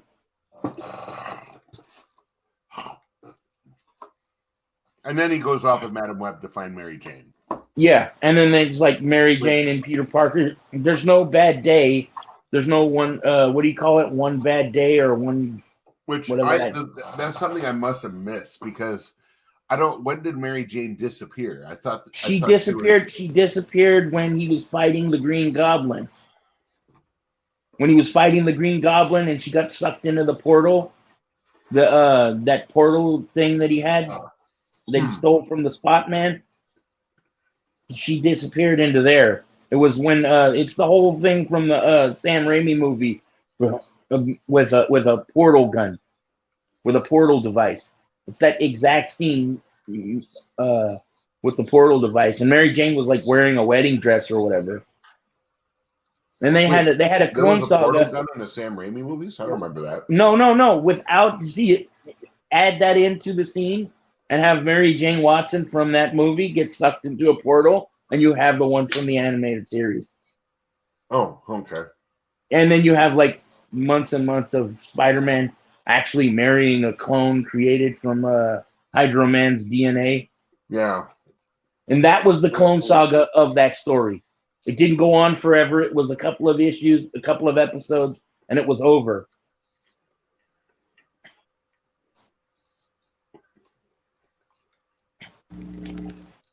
And that was one of the best Spider-Man cartoons ever. Yeah, it was great. And the X-Men too, right up there with the X-Men series. They were connected. Spider-Man Ultimate, and then I was like, no, check it out. Ultimate Spider-Man didn't bother me either. I watched it. I watched that whole series, and it was okay. It never bothered me. The Ultimate Spider-Man, it's when you get to the one that Marvel slapped their name onto and had Dan Slott directly involved in. Like directly involved in. Dan Slott was directly involved in this. And they go super duper clip art cheap on the animation. And see, the thing I liked about the other, like the Ultimate version of Spider-Man, is that it's a completely different version of Spider-Man. It's not the one that everybody knows. It's not even the Ultimate one that everybody knows. It's its own thing. And he has like Iron Fist and Luke Cage, who isn't Luke Cage anymore. He's just Power Man. And it's just different versions of the characters. And they even had Flash Thompson as Venom in this series. And it was good. He slows down on doing all the little comedic breaks. And you slowly get into the Disney Spider-Man era. I think my issue with it was I was expecting a continuation of the that's what everybody expects. And then I saw that and I'm like, wait, what happened here? I didn't know what was going on. So and this is the thing. If you go into it knowing that it's a child interpretation of the Ultimates line of everything you see on screen after the MCU gets popular is nothing but an interpretation of the Ultimates storylines, because that's what Marvel owns. That's what they have, because they want to get as far away from the stuff they owe royalties to. That's why they recreated everything in the early 2000s. Yeah. So that they could remake it and change it just slightly, so they would actually own it, and they don't have to pay royalties to any of the creators of the original work. But I think it's funny. It's like some of the later DC movies. Now I'm a big Ethan Van Sciver follower, and he's done a lot of things for DC, and he's had his name in the credits of the last like 2 DC movies. And he always makes a point to show them that he's there. He sure does. It's great. And I love it. And he yelled at me.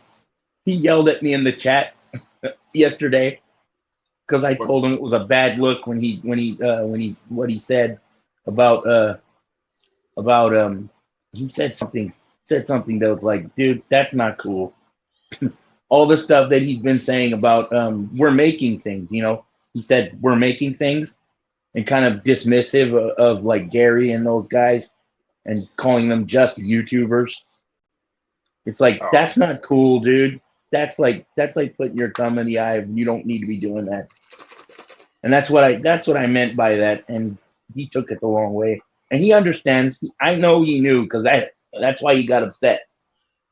He gets upset when you cut him to the quick on certain things. That's why he yelled at me because I was like, dude, you're doing exactly what they did to you when you left DC. You're sitting there deriding someone for their for what they're doing, and that ain't cool. You shouldn't even be talking like that. Get those people's names out your mouth so that so they can be cool with you and buy your book. So, since I don't know, or I'll have to watch that. Really, what did you think it was going to be like? You thought it was going to be like something else, and then it wasn't. So I don't know what the hell you're talking about, Tim. Oh, you mean the next Spider-Man series that came after the '90s one, the Ultimate? Yeah, yes. I was expecting it to be like a continuation, like maybe it was supposed to be about his search for Mary Jane or something, and it was like I'm like watching a reboot, and I'm like, okay. And I wasn't really fond of the animation either, but I think just at that time I think when I was watching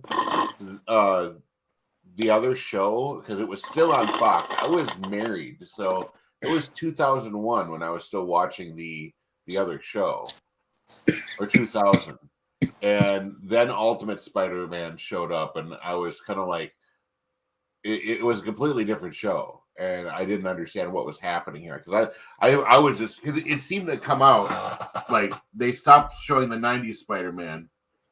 And then they showed Ultimate Spider-Man, and I was like, "What's going on?" You know, and I wasn't a big comic book reader then either, so I didn't understand the whole different Spider-Man lines at the time. So I mean, I never really got into the comics that much. So as someone just watching the show, I'm just kind of like, I was just confused. I was like, "Why is there a new show?" I liked the other show. I wanted to see what was going to happen next because it sounded like they were going to go with another season of it for what's going on next, and they didn't. And originally I missed the Stan Lee episode, so yeah, I didn't see that at first. So you're more than welcome to come up here, Darius. At the link pinned, I think. Yeah, I was fully aware of the Ultimates line when it first started, and I was gonna jump into comics then, and I had my brother had found a hardbound omnibus of the first series of books, and I read that a lot. I liked it, and in the early 2000s, and it updated the story enough to where it was like, yeah, this makes sense to update the story and it didn't ruin anything. It didn't ruin anything. It didn't really ruin anything until way later when they actually kill Peter Parker.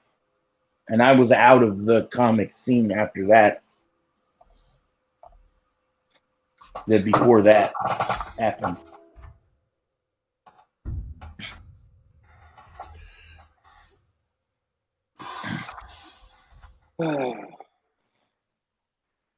And let's see here. Professor says, watching my clothes go in circles. Well, it kind of sounds like the stream. Let's continue on to a new topic. Bird. Yo. How's your game going? Not well. He's jumping out of perfectly good helicopters. What do you expect?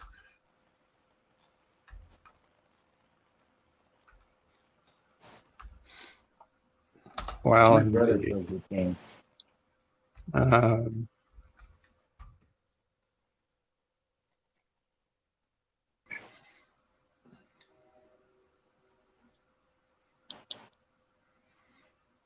My Did all brother. that This stuff come isn't from me one guy? playing. This is just the game playing itself. I Right. needed to take a Mhm. break.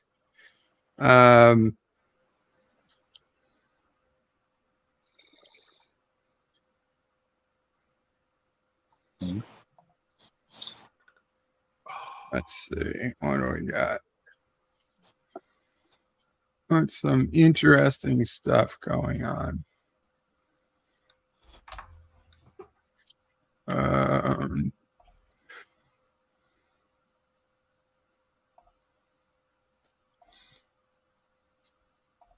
I see Andrea Seabrook is posting on Twitter, so she's alive. That's good.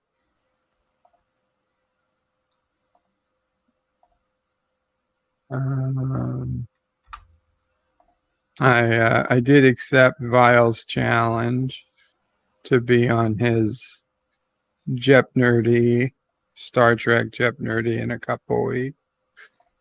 Let's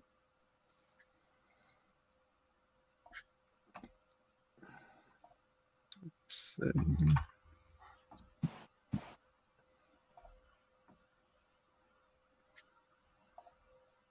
I think I could do well on the Jeopardy show if they keep it to questions about the characters and not about any sort of behind the scenes stuff, because I don't know anything about that. I don't know episode names. There's a lot of questions that have like, what is the name of the episode? Like, I don't know. I don't know episode. I just names recently started to bother to know that sort of thing. It's difficult. It's difficult to remember them. If you're not used to putting that sort of thing to memory, it's difficult to start. Yeah, I never did. So I always thought myself as a really good Star Trek fan, and then like people are rattling off episodes by name, and I'm just like, what? How do you guys remember that? I remember because I remember the episodes I enjoy, and if somebody asks me what episodes do you like, I can tell you. I like Arena for original series. I like Arena. I like Day of the Dove, and I like Devil in the Dark. And those are all my favorite episodes of Star Trek, and they all. Good morning, Darius. Good morning. How are you today? I'm doing all right. I had a pretty good holiday. Hey, Darius. I hope you all did too. Kapla, Darius. Hey, Darius. This is the Kapla. first time we've ever actually chatted. I think you're right. How you doing? Well, nice to meet you, I suppose. Nice Isn't that to time I've actually seen you meet on you. here before? Not at the same time. Oh, okay. Yeah. But I know Ken Jack Ben from many chats. Oh, I've been in the chat since the 2018, so I've been around since then. Since Yeah, I Ethan didn't even know about live streaming back then. Oh, you started with him? Started his channel, yeah. I remember all the way back to when he was just doing drawing streams. He was doing drawing videos because I was looking for drawing videos because I was gonna start putting in work on learning how to draw because I had nothing but time on my hands. And I found his channel because I wanted to draw comic books. I wanted to draw comic book characters for my nephew, and because he's a big Marvel fan, he's all about Superman and Batman, and he ran around because So DC too. all of them, every one of them. It doesn't matter. It's the Tick, any superhero, anything. Like he watches the Tick and he watches the Tick and he runs around the house going spoon. That was a good show. It's available. I put the playlist in my on my channel. I got a lot of stuff like that on my channel. My favorite villain was Multiple Santa. Oh yeah, that's the episode the Tick loves Santa. So funny. Yep. Ho ho ho ho ho ho. That one was good. My favorite episode of The Tick is Alone Together, where they make fun of Galactus.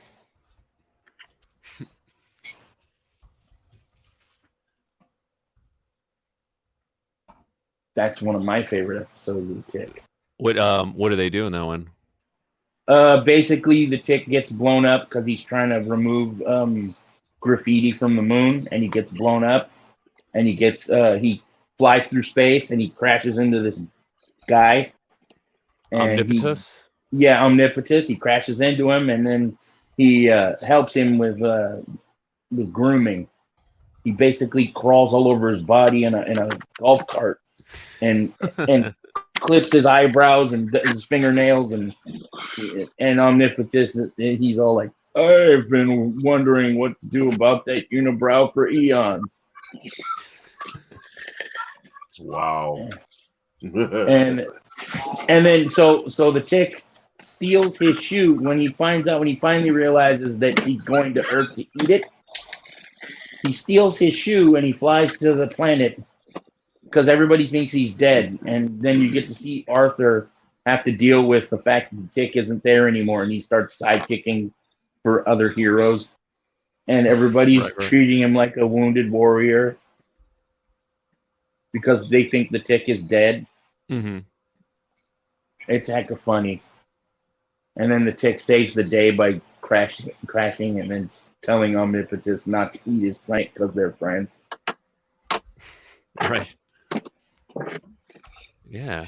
So I mean, and that's more believable than T'Challa talking Thanos out of his plan to wipe out half the universe. Oh, I know, right? I don't even consider the MCU version of Thanos. He just muscle grimace at this point. There's nothing. He's muscle grimace. That's all he is. He's not the Mad Titan obsessed with death. He's not a crazy Jerry Springer version of Darkseid. That's what I told my coworker. I'm like, okay, the MCU Thanos is pretty much what I was talking about earlier. They're trying to make you feel for the bad guy, but when you get down to the origins of the comic book, the reason Thanos wanted to destroy the universe was he wanted to get laid. Mm-hmm. That was it. He wanted to get laid. He's a crazy, and the only person and then what makes it even worse is the only person that could ever get laid by Lady Death is Deadpool. Yeah, because he can't die. Thanos can actually die. So what's he trying to do? Die, and then it's not even. They don't even realize that Marvel is a product of the 1960s, which is steeped in the psychedelic era. It's just they have a lot of psychedelic concepts in their writing and some of their characters, especially the cosmic stuff with like the Silver Surfer and his laments about not being human anymore. And the animated series for Silver Surfer is great. I really love it because I love that one. He's constantly just pining for his girl and can't have her. Right. Shalabal. Yeah. And then he's always like screaming her name. Right. Yeah. Well, because he is such a conflicted hero, right? He's he's the hero, but he's the herald of Galactus, and he's powerful, but his memory of his life and the bargain that he made to save his planet and the woman he loved, is sort of. And it's not even his fault. It's not even his fault, but he still internalizes the guilt and puts it on himself. It's like, dude, Galactus is the one that did that to you. He did everything to you. He did everything. It's all Galactus's fault, and you're standing there acting like it's your fault. Right, and he can never return home, so he can never really appreciate what he sacrificed everything to save. So even when it's like it's almost Old Testament in its depiction of the character, because he can't ever go against Galactus. Like Galactus is actually a stand-in for God, and and the Silver Surfer is a stand-in for Job, and he can never say anything bad about Galactus. He can't do it. He can't bring himself to do it. if you look at it from that perspective, then it kind of fits with why he doesn't just curse Galactus and try and get him, and right, and he could never take Galactus when I wanted to fight because his power comes from Galactus. And not even that, he can't even do it even when Galactus is injured and easily to be dispatched. He could say forego the power altogether and say forget it, I'm gonna die, because of what Galactus did to him. Galactus, he has no allegiance to Galactus. There's no reason for Norrin Red to even give a crap about Galactus or even being alive, considering what Galactus made him do. There's no reason for it. He could just suicide bomber himself. And good morning, Paula. How are you?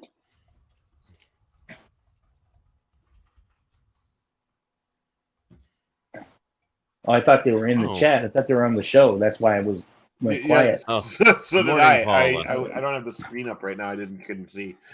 Yeah, I can't see the chat either. I can only see it on my TV. Oh, there she is. Oh, that's Arvik saying hello.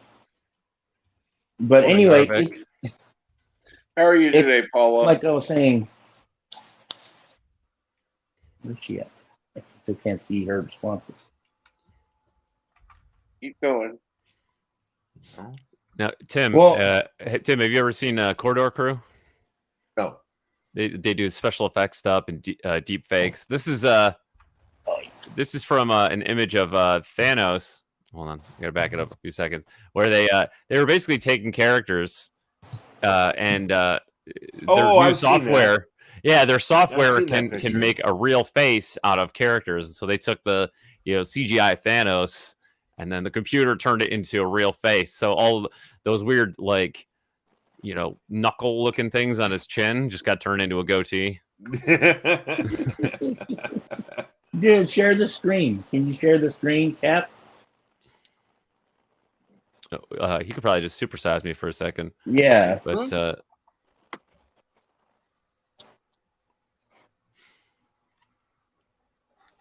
I think they put this video out last week where they took all these characters. Too. Yeah, they were taking mostly video game characters, and then the software would make them look like a realistic photograph.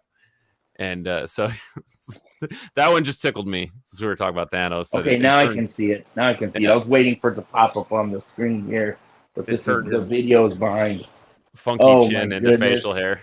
he looks like a muscly version of Michael Chiklis. Yeah, he does, with a little bit of purple. Muscle-headed Michael Chiklis. Yeah, I don't think they tried it on the thing. I wonder what that would look like. Oh boy, that would just be really bumpy, wouldn't it? It'd just be like somebody with really bad eczema. Man, acne man. Yeah, acne man. Then maybe that's what Grit Guy looks like. Oh, hold on a second. Okay, my phone's ringing. Paula said, let's see here. Good, hanging in there. Shoulder surgery went pretty well. I'm a week out and not on pain meds any longer.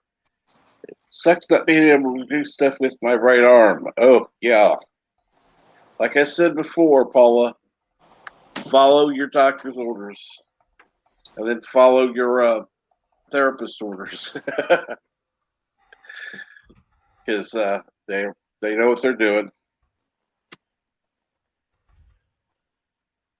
I went out of the stream so that on my TV, so I could be up to date with it, because it's distracting me, and I don't like to turn it off.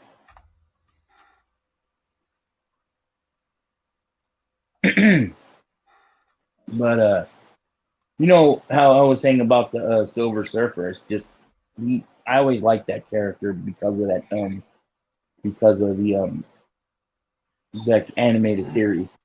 And they only did it for one season. Yep. They had a lot of strange programming decisions back then. I think the Silver Surfer would make an excellent like American version of Doctor Who. You could easily give him a companion and have him go on crazy adventures.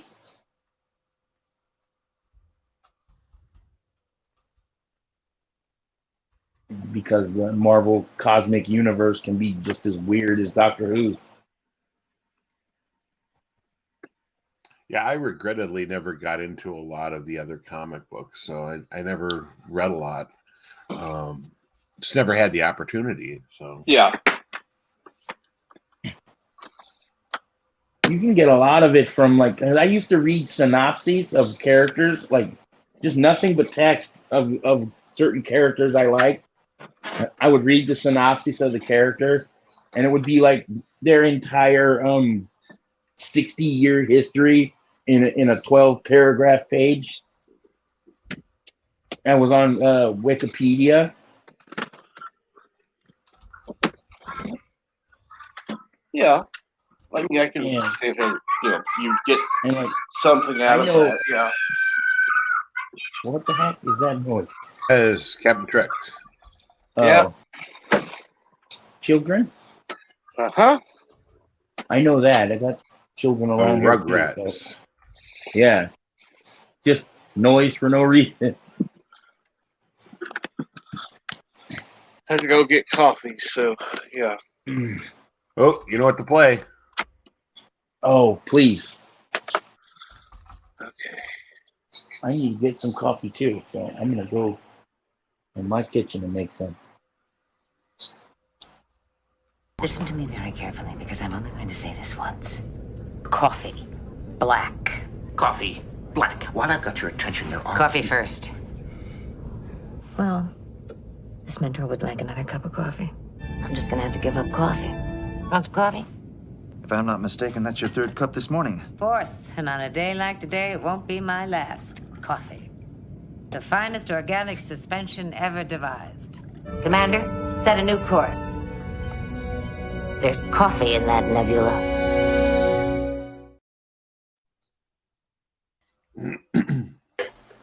I didn't get to the kitchen soon enough. I'm back. I just forgot to put my sign up.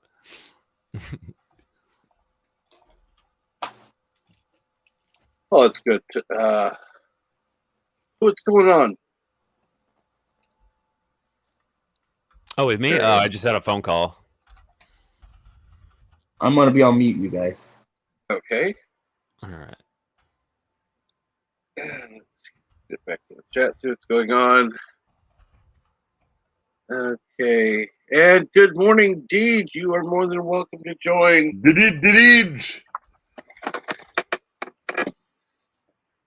So it seems tomorrow for Star Trek Day, there's going to be a panel for Strange New Worlds.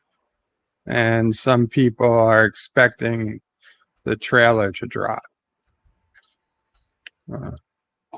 Might be something to keep an eye out for.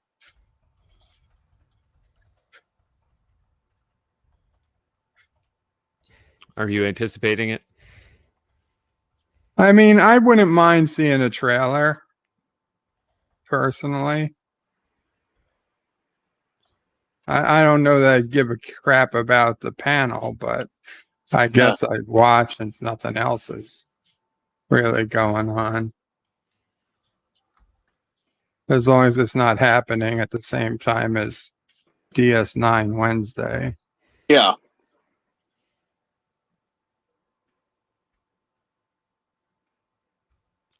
Right. Yeah, I don't know. I mean, the last two series they made were some type of way. I'm not sure what to expect from Strange New Worlds.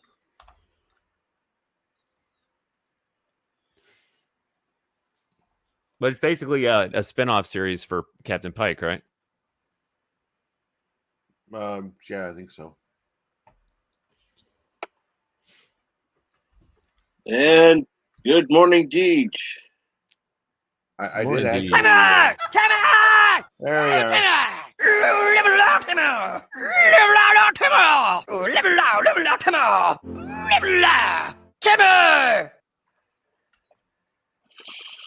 There it is. That's how you make an entrance. Correct.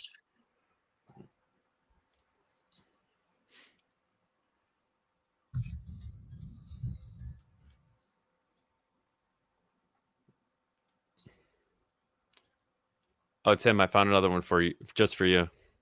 Uh-oh. Oh, no, not that. Me. Here. So it's all right. This face was made by their software from something else. Can you guess what it is? Hold on. All right, I'll let it play for a sec. I have no idea. So the people are trying to figure it out, and then here's a zoom out.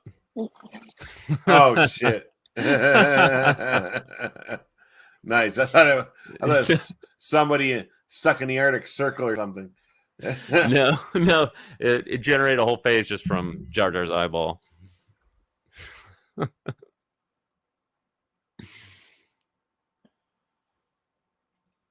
Interesting. Who's that?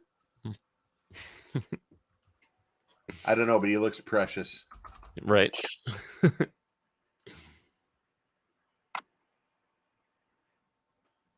Yep.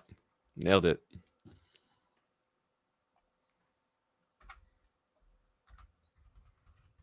Sure if there's any more really good ones in here. And then Geralt pretty much looks how you'd expect. It couldn't make a face out of Mr. Incredible though.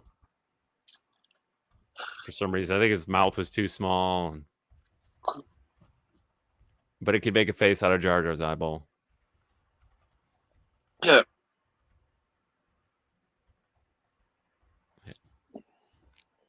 I just thought you'd like that one. Oh yeah, thank you. I can do better with Golem.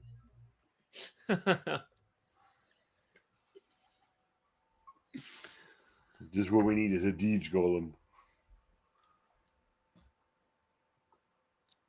Hey, yeah, I wonder if it could make a face out of like that drawing of your face.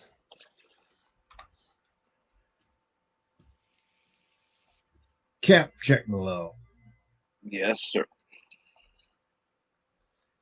It just popped up. And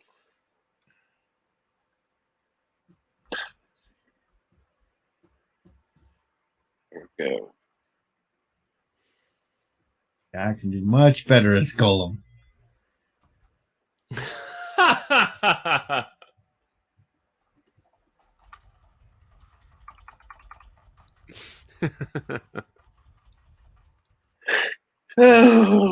don't think I've even seen that one before.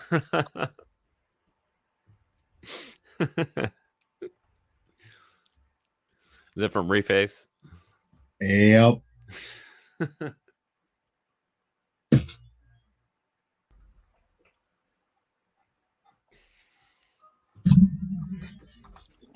Precious.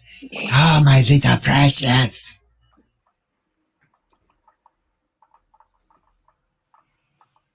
Lie-hoo-hoo. Yes. How dare you back out and name that tune tonight? What happened? I don't know. He backed out and named that tune, and I got asked to fill for tonight. Well, at least we know somebody will be there. Is that on Hanstar's channel? Yep.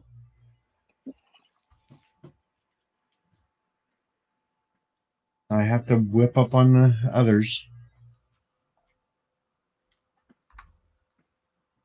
Looks like I'm going against Moira, Killjoy, and Jedi Bill. Ooh. Oh, shut up, Alexa. Moira's going to be on? According to this, Moira's listed as one of them playing. Well, then you should do fairly well. Yeah, I should. I think I'll just mess with him and toy with him for a while. No. Win. No, win. Now, if it gets toward the end and you're getting too high in points and then nobody else is doing anything, then you can toy with them a little bit. But first, win. Win. No participation trophies? Punch him into pee-pee. You know what? Fuck participation trophies. Fuck participation trophies. The only exception I make for that is Special Olympics. Right. Everything else, fuck participation trophies. I'm sorry, the Oscars, the whatever awards that don't actually matter anymore, should be called the winners. They're not the Oscar goes to. It's a fucking winner. Let's not be politically correct. Let's be honest and blunt.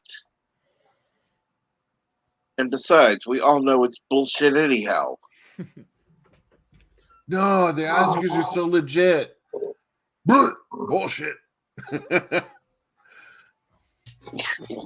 Legitimately, let's see here, fixed. Mm-hmm. Legitimately unimportant. Yeah, you're right. They are legitimate. More fake than Rotten Tomatoes. Yeah.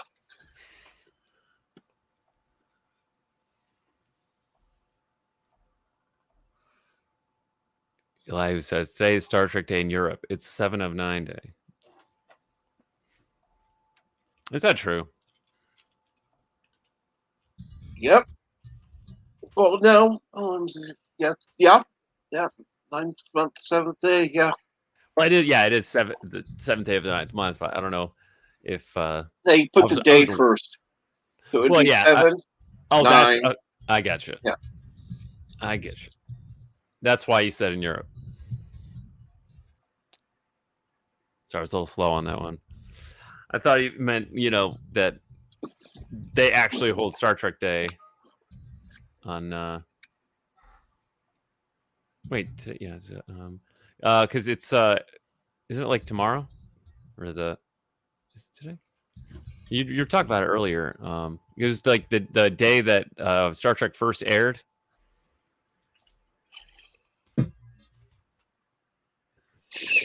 Let's see here. Hey everyone, I'm back. I got my coffee. Welcome back. Yep, I got coffee. I'm waiting for it to cool off a bit. Yeah, tomorrow. Yes, September 8th. Did you bring it for everyone? No, exactly. I give you guys pumpkins all the time. You don't get my coffee.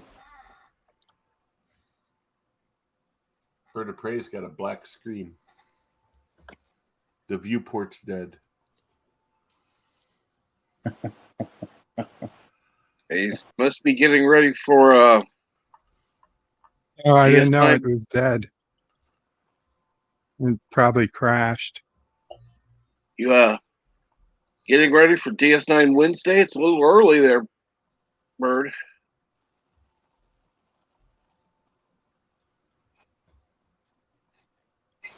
I accidentally hit it to show the DS9.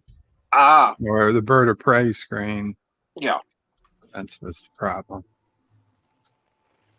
So, what's going on today, Bird? Probably do open lines and play a game.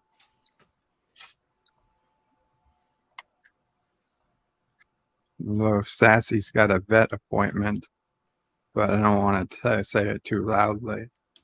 Right. Sassy. A special visitor. Yeah. Run. Exactly. Friday night.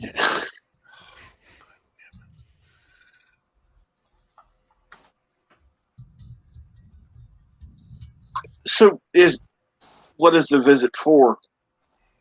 Gotta.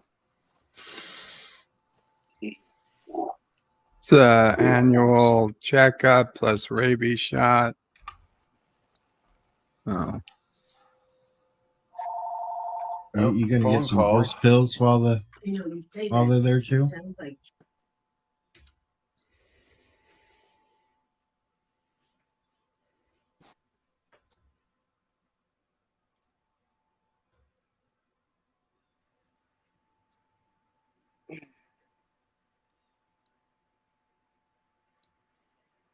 Mama probably wants me to point out that the vet does come to the house.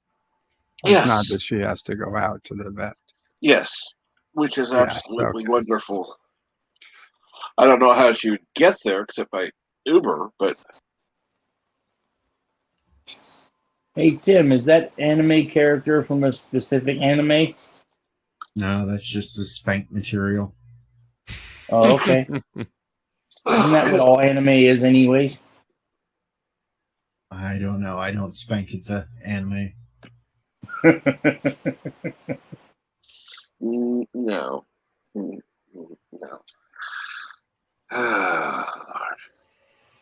I got a cousin that does, though. Okay. I only know that because Is he his had me name come Myth? fix his. No, but he had me come fix his computer one time, and I looked at his search history, and it was nothing but anime porn. I was like, "What the fuck?" Yeah, they get pretty crazy. Those Anime porn. Yeah, anime Mickey movies. They get pretty crazy. He might feel he might be ethically opposed. Might be morally opposed to actual people being denigrated in that way. So he's being ethical about his exploitation. It's not. I don't know. He's almost 30, and I think he's still a virgin. He might be one of these people that's like, you can't have real porn because it denigrates women, but animated porn doesn't denigrate anyone because they're animated.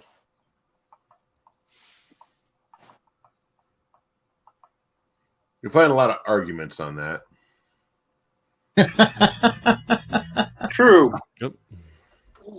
There we can. All I know is when I was 14, it used to take forever to try to watch anime porn on the internet over 56K dial-up. Damn buffering, man. Just ruins the whole thing. On Real Player.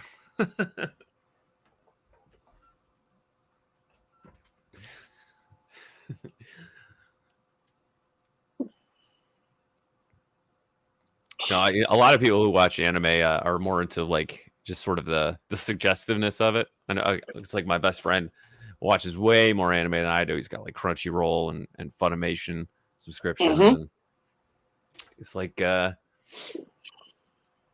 you know, it's it develops an attachment to the characters, you know, and you know, they have like waifus and best girls, and it's but you know, their personality comes through even in the subtitle versions. It's you know, it's just some people are just super into anime. I know I grew up on anime, and even more so than on like, you know, Western comics. Like I had Western animation, but anime exploded when I was in, you know, middle school and high school, and it was just the whole thing. The hell with the anime. Look up the quicksand stuff, damn it. Yeah. Yeah, I heard about that. Did LBD find that stuff?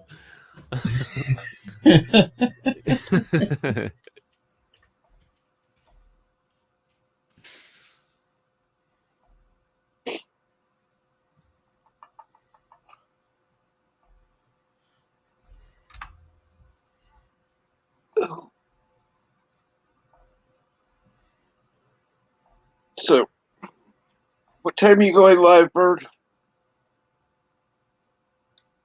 4 Eastern? Really depends, but yeah, I'm gonna try for 4, like usual. Cool.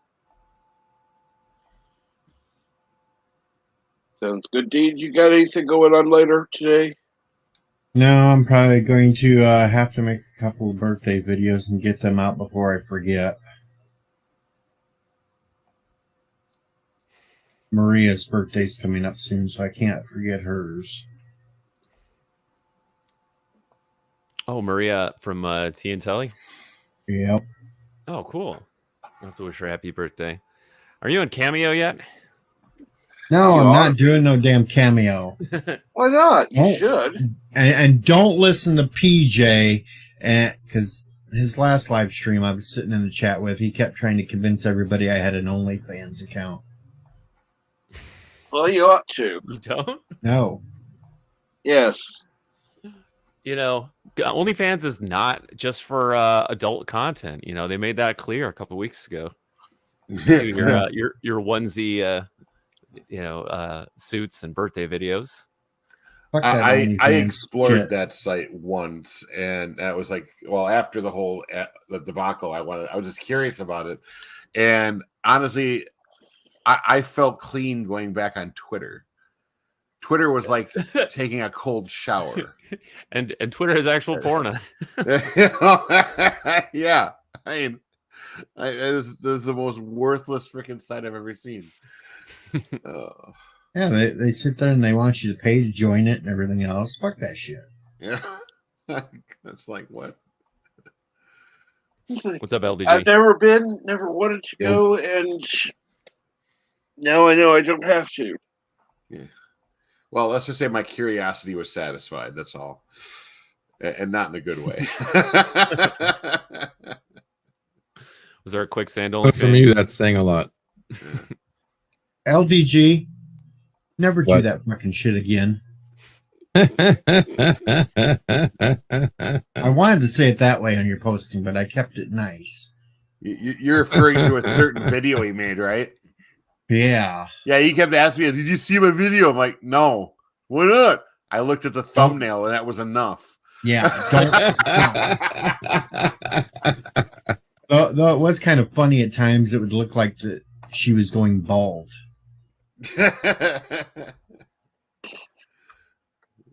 Yeah, it was a good stream. I liked it. You know, and the more that I looked at it, the more my voice sometimes actually sounded like a female. And then that was that one time where I like rolled my eyes. I'm like, oh my God, I sold it. You always sound like one of those really old, heavy smokers, females. Like, well, it kind of reminds me of B. Arthur. Well, not only B. Arthur, but also that one that was on Night Court, Selma. Oh, yeah. Yeah. See, now just to goes to show you that there's a fine line between the genders. We're all basically the same. Yeah, Grace Butler too, like Elihu pointed out. Is this the one you're talking about? Yeah, that's the one. Stop it. Stop it, Darius. Oh, God. Sorry, I missed that one, LDG. I was out of town yesterday, but this is she's pretty cute. I don't know who that is, but yeah, till the hair just. Oh, yeah, she's cute. What's he talking about? Can't say like, my channel is not like, inclusive, right? Yeah, the hair's like blonde on the top. I'm a sexy blonde. What can I say? Blondes have more fun. But the one thing, and I'll say this again, was the feeling, the good feeling that I had to get actual real downvotes was so good. It was so good to finally get real downvotes instead of like troll votes. You know what I mean? Mm-hmm. It's something you don't find here on YouTube. People actually speaking their mind. Oh, it was awesome. Trying to zoom in on. Yeah, I got a couple subs from it, so I'm cool. Yeah, just don't ever do it again. I can't promise that. Actually, I want you to do it again, but make sure that the hair is fixed so it doesn't look like. Yeah, I'm going to work on it so it comes through better. Yeah. Other than 40 that, views. Look at that. It doubled the views since yesterday. Other than the hair, yeah, you need to do it more. Absolutely. I got a high retention. I got double the views. I mean, it's working quite well. You know, hey, and look at that. 3% came from Bed Life. Look out. LDG is going to be Geeky Pixie 3.0. The only difference is I'm not lying about it. Right. I like how Darius has my comment highlighted. So I was trying to zoom in on.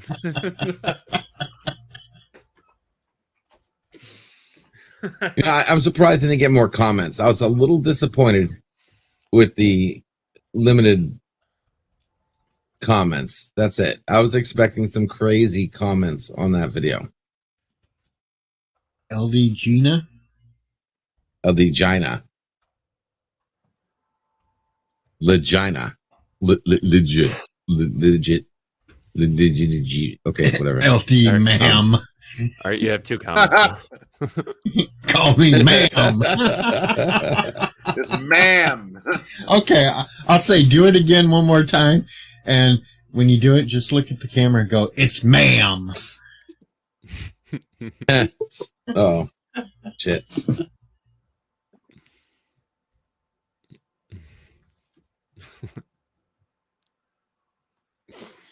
Oh, did you guys have a good holiday?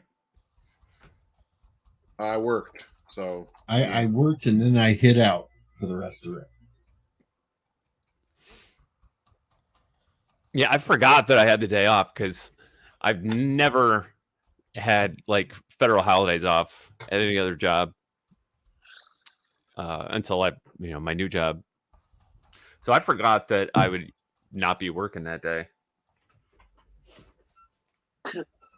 Because normally I work like every Halloween, every Labor Day, every Easter Sunday. That's what I'm used to. Except for Thanksgiving and Christmas. Those are pretty much the only days I would get off every year. And then closing like an hour or 2 early on New Year's Eve.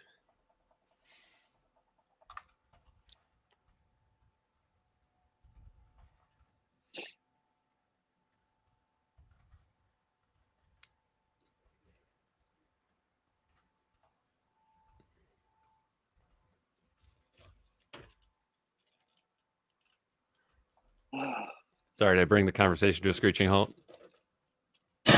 Nah. Ow. Oh, no problem. I'm trying to figure out why I'm so hungry at fucking 9 o'clock in the morning. Because you need breakfast. Yes. I never eat breakfast. Ever? Very, very, very, very, very rare.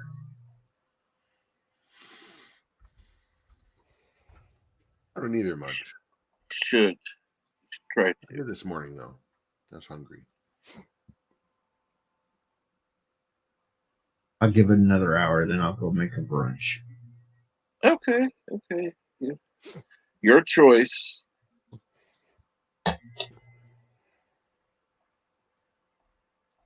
Fried potatoes with some scrambled eggs mixed in with it.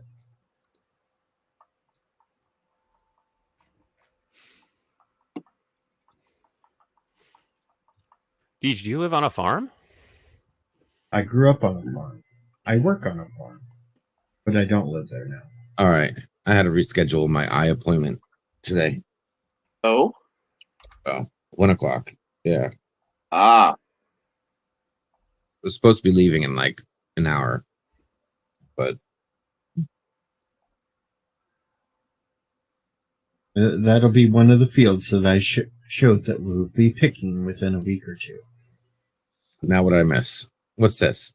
Wait, how is Darius? It's a video. What you tried to claim that you were forced to watch. You were not forced to watch anything. LDG.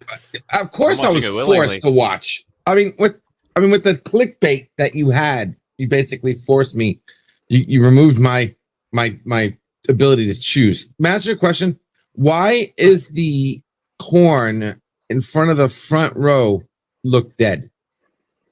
The front row looks green, but everything else looks dead. When it gets close to picking time, the corn goes brown. Yeah. Oh, so okay, but you didn't say that. You were saying that like it droops like ED. And I was like, I'm looking for droops, and I'm like, well, the first sign is it starting to go brown. It starts at the bottom and works its way up. Yeah. The second and sure way you know that it's really close is when the ears of the corn start to droop. So why is the front row green though?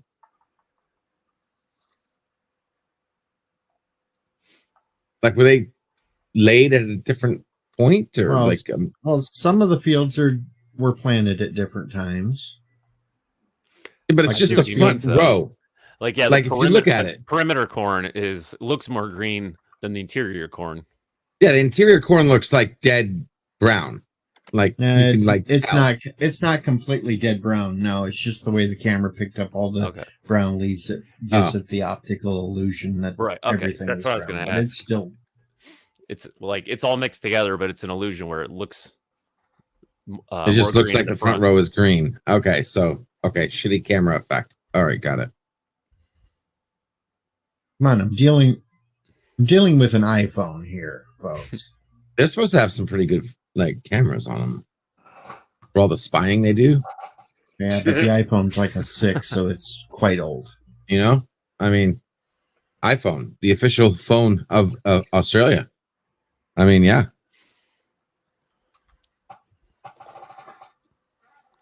As soon as you start seeing the ears drop, you know it's getting real damn close. Really? I'm looking at Avatar right now. Is that supposed to tell me something?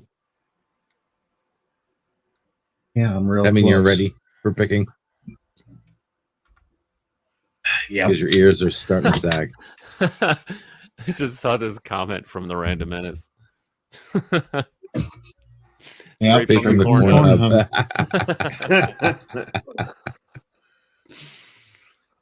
Yeah, I'm still getting. I just got 3 more views on my her first live stream. Damn, what the hell?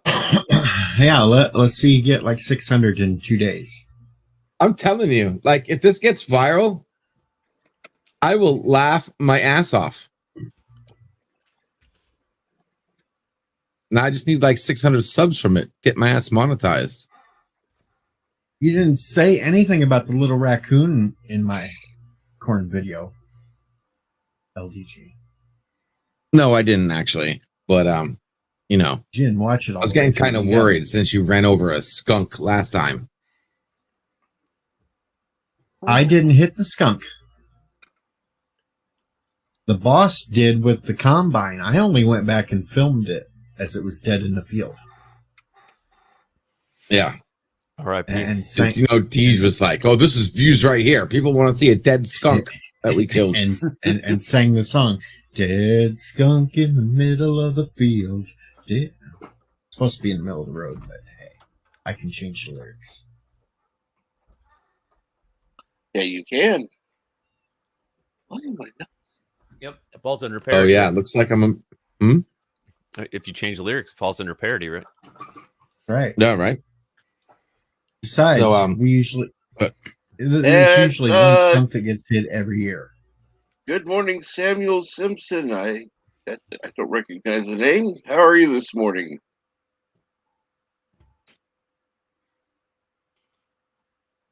So, interesting news. If I go to the doctor's today, might be getting my own official pair of glasses or contacts. We'll see. The pair that you see me when I'm streaming, they're just reading glasses. They help. They help a lot though. I can see. But now that I'm going to an official eye doctor, most likely going to get a pair of official glasses. Professor Brainy Specs, Future Man isn't here. Darius was highlighting a comment that he left on my farm video the other day. Yeah. I was Would be nice if you were here, but yeah. Ooh. Anywho, but even in the chat earlier. Well, Hopefully- yeah, hopefully earlier. he's still here. You never know. You never know. He is busy at work, so that's. Oh yeah. You can't expect. So how about that? What was it called last night? I don't know. Religionist anti-trucker. You guys watching the pub last night where anti-trucker called Picard a anti-religionist? Oh, we were kind of touching on that earlier. The guy that made no sense whatsoever. Like he totally took out of context the episode in question, and thought for some reason that first of all they weren't even talking about religion. Second of all, the only line that even comes close to what he was debating thought that supernatural was religion when he used the word going back to supernatural, believing in the supernatural. Well, it does have religious connotations, yes. No, that's God is not supernatural. Yes. Supernatural are things that exist beyond natural. God is the most natural thing in the universe. He's not supernatural. I'm lost, but yeah, that's kind of like a can of worms being opened up, debating the I know. God is I supernatural. Just making a point. But anyway, no, but just look at the definition, though. I mean, seriously. The episode in question, though, was not making Picard an anti-religionist. That was just poppycock. Was he talking about the episode with the Mintarkans? Yes. Yeah. Okay. Who watches the Watchers? Right. Who watches the Watchers? Yeah. Thank you. Yeah, I just rewatched that too, like on Friday. Yeah. Yeah. Yeah, and it has like he felt like they had overcome their superstitions, and that was an achievement that he didn't want to roll back due to a breach of the Prime Directive. Yeah. Because they were ready. Well, some of them were so ready to worship Picard as their god. Especially the one dude from Twin Peaks. Yeah. Oh, too ready. Right. But that's the thing is like, even if society, moves on, we are still the same as we were in the past, right? We've been biologically modern for 200,000 years. So, those things, it could happen, if everyone on the earth today was not superstitious. It could happen again. And that's sort of, that's kind of what it represents to me is and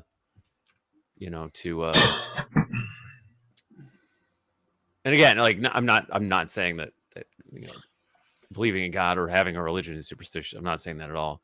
But he was ready to because he was projecting his own thoughts and feelings onto his idea of the Picard. He's like, the Picard is angry, even though Picard is a real guy, and he was not angry about any of the things that the guy thought that he was angry about. And he was interpreting signs, random events like the weather, like they just happened to get a storm at that exact moment, and he interpreted it as a sign.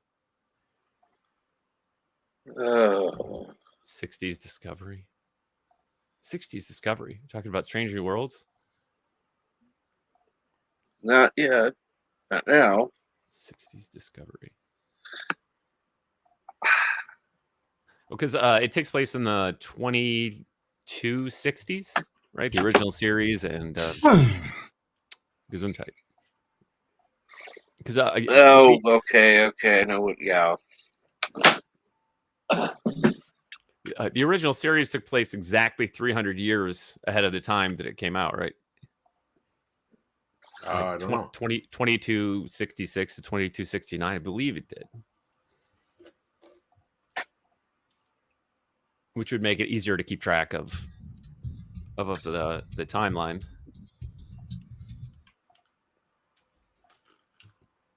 Let me double check on that.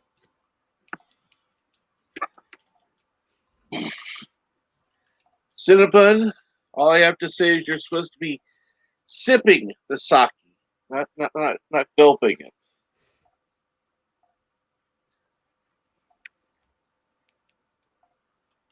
And good morning, Cinnabon. What's going on?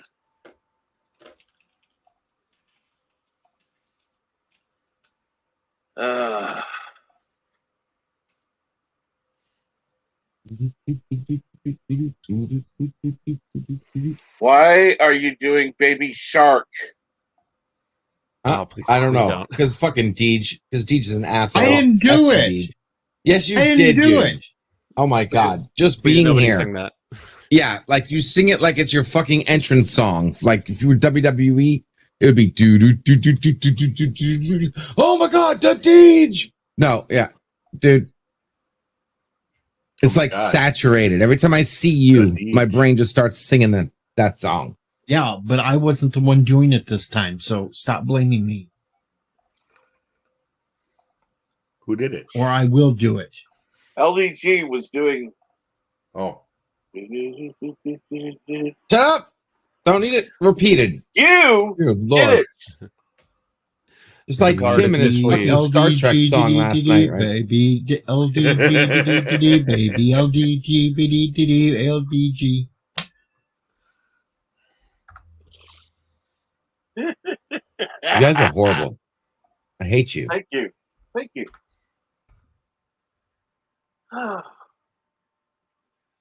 Oh, by the way, what I didn't mention before, because there are people that are absolutely hating on me and calling me an asshole. Apparently, they think you're an asshole too, LEG. We're all assholes. We're all assholes in a great big asshole. What's up? What did I do? Meta asshole. Just being you. Yeah. Just being you. That's their issue with you is being you.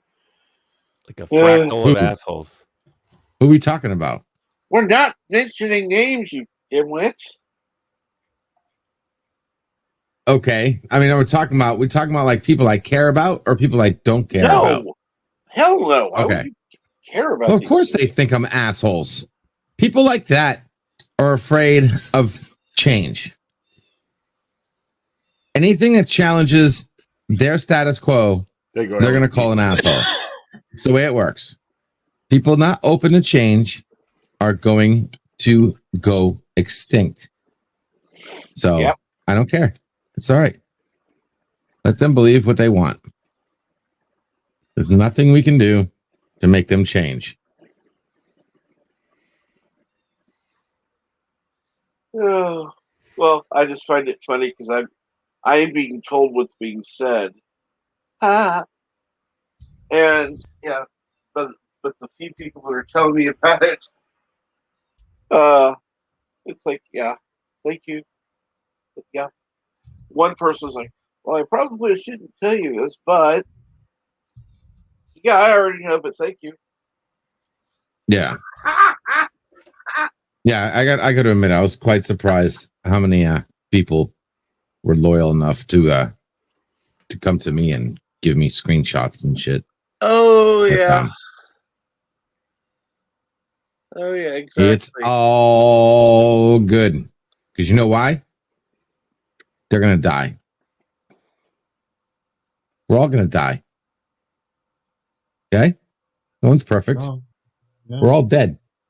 No. So in the long run, it doesn't matter. Oh, my head's going to be put on top of a big robot. That's right. When? Tomorrow? I'm going to become Robot Nixon. Yeah. That's what I was imagining when you said Lord. that.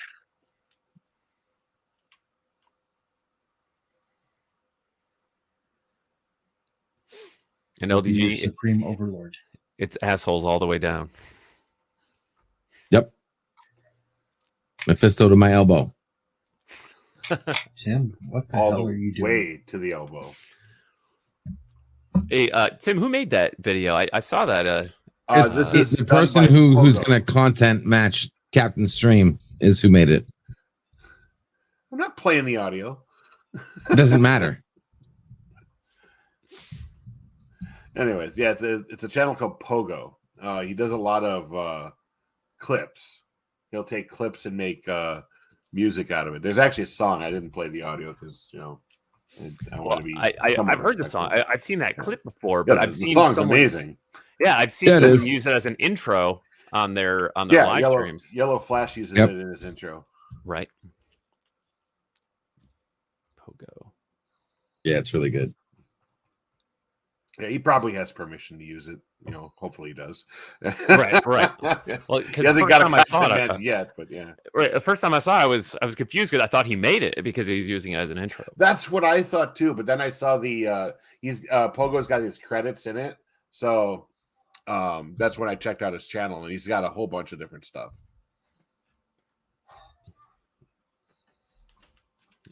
I've also got this one, but I have permission to use this one. Oh God. Here it comes. Don't you love it when they say, Do not come. oh, I'm going to come. The president and I don't want to come. I'm going to come. Do not come. Oh, I'm going to come. Do not come. Do not come. Oh, I'm going to come. Do not come. Oh, I'm going to come. I'm going to come.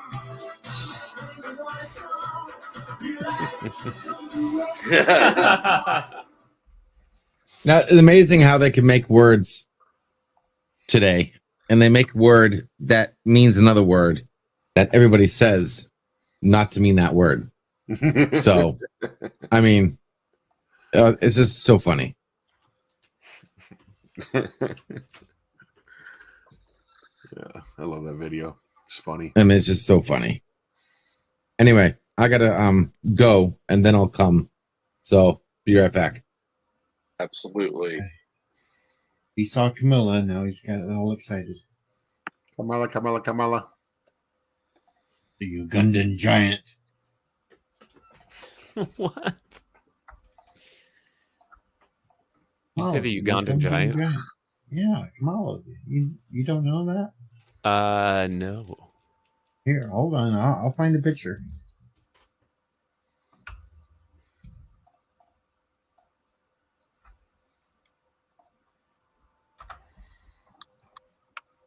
Here is a picture of Kamala, the Ugandan giant.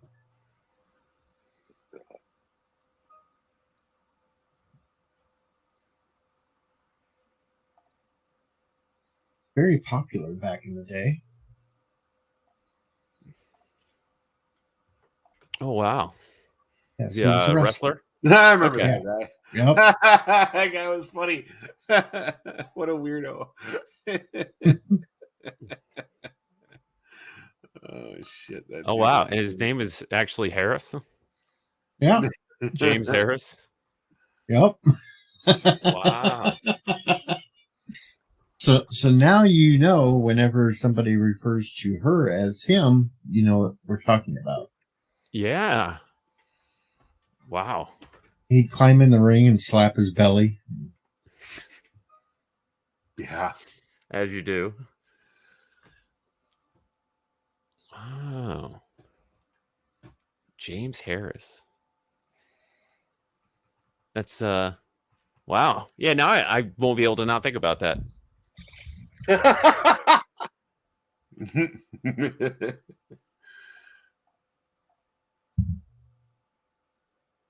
Of course, Elihu, on the other hand, sees her and thinks, come a chameleon. You come and go. You come and go. Do not come. I come. Do not come. Well, for Elihu, who knows? I can only say that because he's in the chat. Not being a complete asshole. Complete asshole would be if he were in the chat and I said that. Well, we're all assholes inside of a giant asshole, right? That's what LDG taught us today. That's right. And for that last bit, Brits!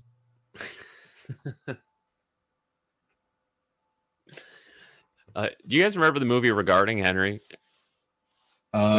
Just barely. It was a Harrison Ford movie from the late 80s. Yeah. And I think it was J.J. Abrams' first script that he wrote. And basically, Harrison Ford's character, Henry, is, he's just like an 80s, power man, power yuppie.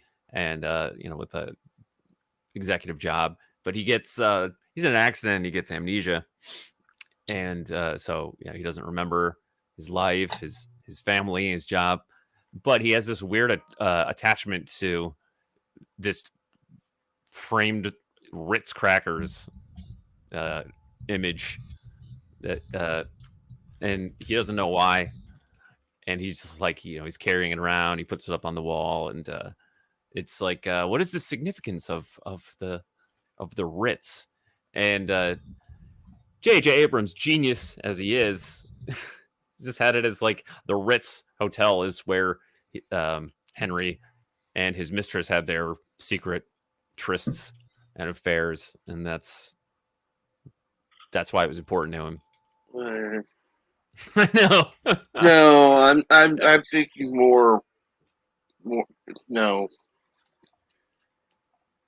That guy should direct Star Wars one day. Jeez. Ken Jack Pence says that's one of my favorite movies. I mean, it's not a terrible movie, especially not for a guy who's like 18 when he wrote the script. But I think a lot of the quality of that movie is in the acting. Well, yeah. You have to give credit to the acting. Ritz had him shot. Maybe in the director's cut.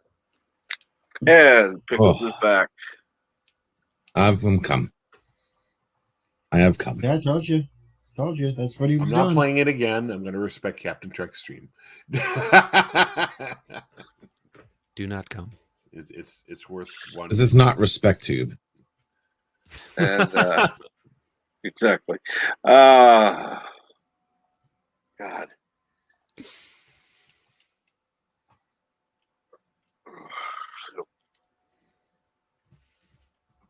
I hope what's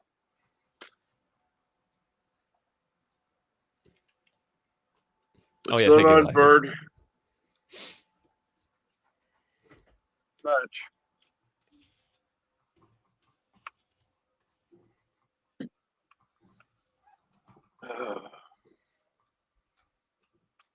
Gotta get ready for my morning show in an hour. Absolutely. What? Where will it be?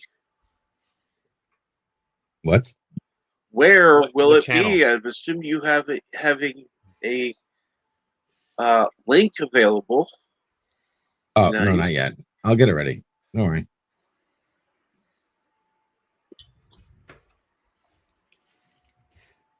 Are you going to multi-stream it? Always. When Okay, does let me put YouTube. it to you this way. When I'm asking where will it be, that's kind of a hint to drop the fucking link.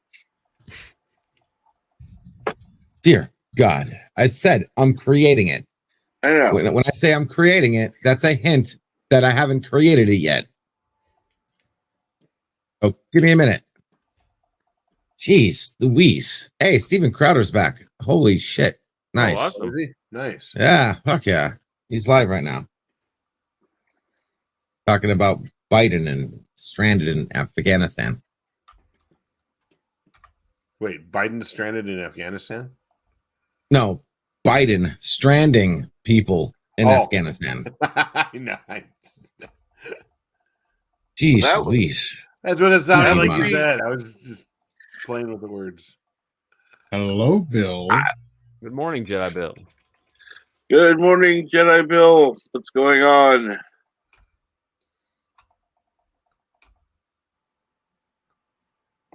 Wait a minute.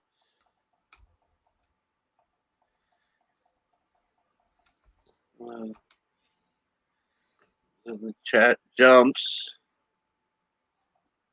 Oh, sorry. I dropped like 5 of LDJ's links in a row. No problem. No. I'm looking at something and As long as you didn't drop the female one. we need to see that one. We need a new one. LG She. LD she. LD she. LD she. That's funny. Yeah, I like that one. LD she.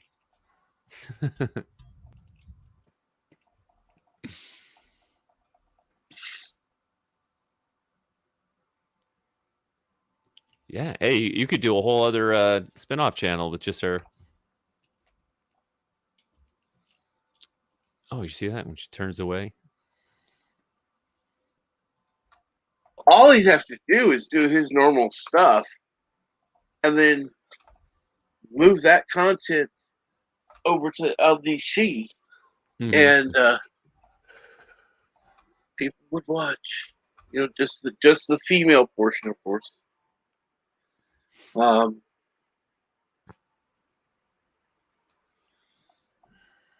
of course, all right, we'll set this for 11:30. Oh,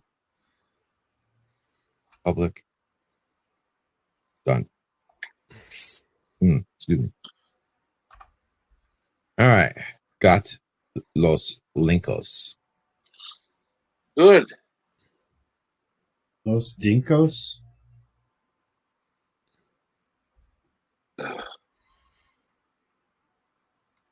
Oh, LDG, do you have all those link banners on a loop? Yep. Okay, I was just noticing like they run the entire length of the video. I'm like, wow, I didn't know you had that many links. I must be missing some of them. I'm pretty sure I'm following you on Twitch.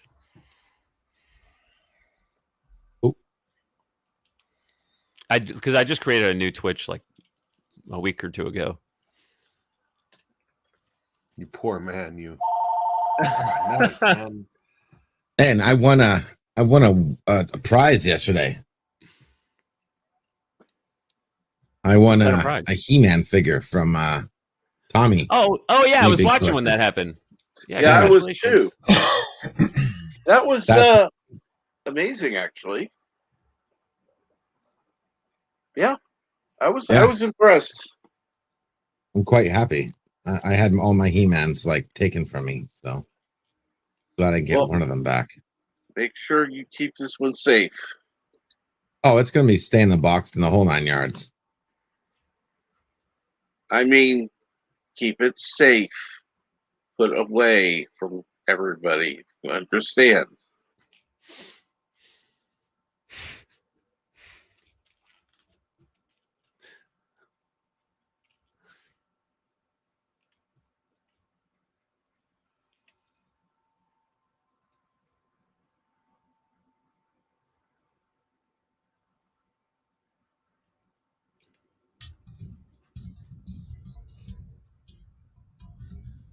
Okay, so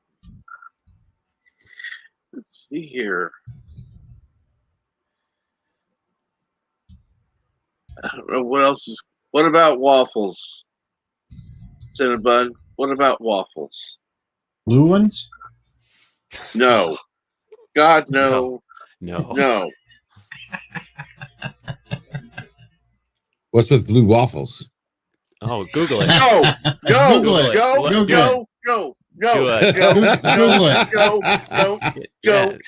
Don't. What's blue waffles? Yeah, what's blue waffles? Why does it sound familiar? Like it's ringing a bell. No, just do a Google image search. Make sure you have safe search. Make sure you have safe search turned off. He wouldn't shut up about it, so I had to remove him. I just wanted to hear his reaction. And not blueberry. Don't look up blueberry waffles. Did you just remove me? All right, what'd I miss? I'm sorry, I got a call. I'm not the one. I'm the one, honestly asking about it. What Don't the ask fuck? about it. Don't ask about it anymore. It's blue waffles. I mean, it's what blueberry with waffles. Woo! No blueberries. No blueberries. No, it's not. It's not. Please don't Google it. Don't talk about it anymore. We're done with it, please. I mean, is this like It's nothing. Can't think of the other one. Please move on. I remember. Okay, someone told me about this before. I remember. Yeah, I did. They like you. It's like blue Please balls, go but on. for women. Yeah, no, I know. And I it's remember. a fake. It's a fake made up one. It's not even real. Yeah, it's not even. Yeah, real, but it's funny. Yeah, it's like what happens when a V holds its breath. Yeah. I know. I got it. All right. Yeah, no worries. Thank you. I don't need that in my head right now. I'm good. Alexa, fire phasers. Okay, firing phasers. Phew. I just like the bottom. What's the big deal?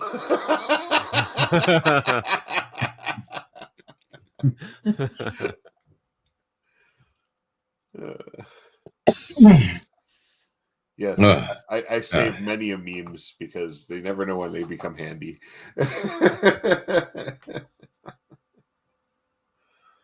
God damn it! I got to go to work now at noon. Work? The fuck? Well, you had a guy. They go to stinking work. Call in. Kidding me? Yeah. This is my lazy day. God damn it.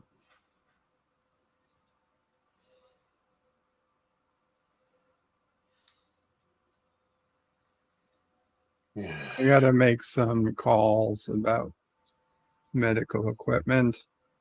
Of course. I'm going to drop off for a bit. Absolutely. Take care, Bird. Take See care, what's Bird. going on later. Take care, guys. See you at 4 p.m. Eastern, if not before. Sounds good.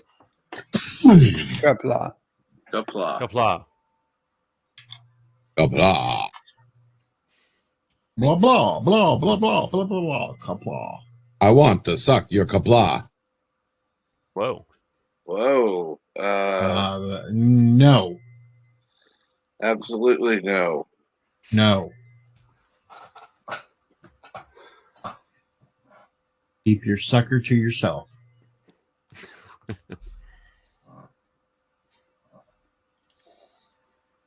Tim, I'm scared for you. You live in his back room. Yeah, no kidding. Yeah, I may not be going there today. Bullshit. On that note, LDG, why don't you drop the link to the backstage? That way people can go there if they choose to. It's a great chill spot when you just want to insult people, especially those that are in the room. Ooh, I just got that.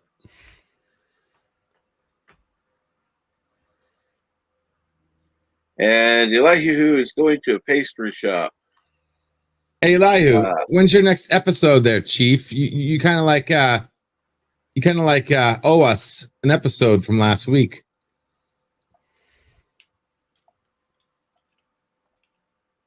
Where's my damn what's up with the universe? Yeah, no kidding. Holding back there. Yeah, what is up with the universe this week? He's still trying to get Mercury declassified as a planet, asshole. He wasn't happy when Pluto got it. Now he wants Mercury gone too. What? Yep. What's wrong with Mercury?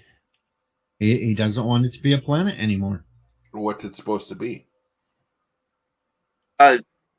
Planetoid. Just like Pluto. Or a dwarf planet? Dwarf planet, whatever they Planetoid. Like still using the word that you're trying to tell it it's not to say it isn't. Yeah, that makes sense. So is it too small, not round enough? Doesn't clear its orbit, blah blah blah, whatever the hell he's gonna bullshit he's gonna say. Orbit. It's he's gonna say the sun does it or some shit. I don't know.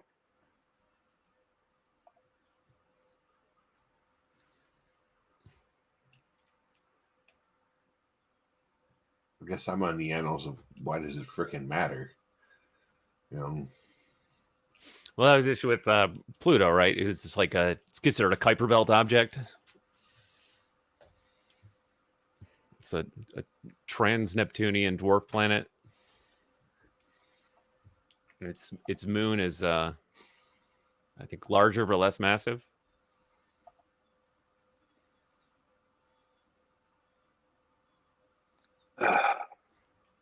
Elihu can. I recently learned that before Pluto and Saturn were created, there were like a whole bunch of planets more that they basically ate them up. Mm-hmm. And that that Jupiter is actually an effect, not a planet. Every star has a Jupiter effect. Right. If it was like hotter, it would be a brown dwarf. Well, if it was like a little more massive, it could have been a brown dwarf. It also explains why you have binary systems. Jupiter effect.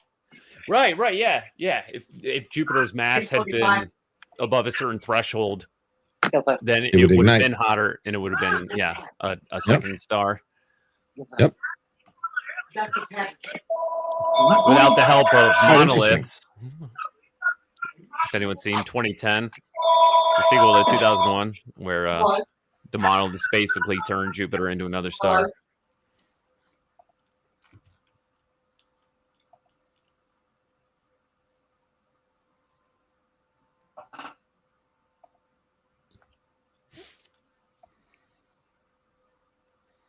That was an interesting movie. Wait, 2001 or 2010? Yes. Yeah, well, yeah, both of them. 2001 is a classic. It's one of my favorite. And it's hard to, I find it hard to build hype for 2001 when telling people about it, because it is pretty long and it is kind of slow. And there are long sequences with silence, but it's so good, though. It's such an amazing movie. I can watch it over and over again.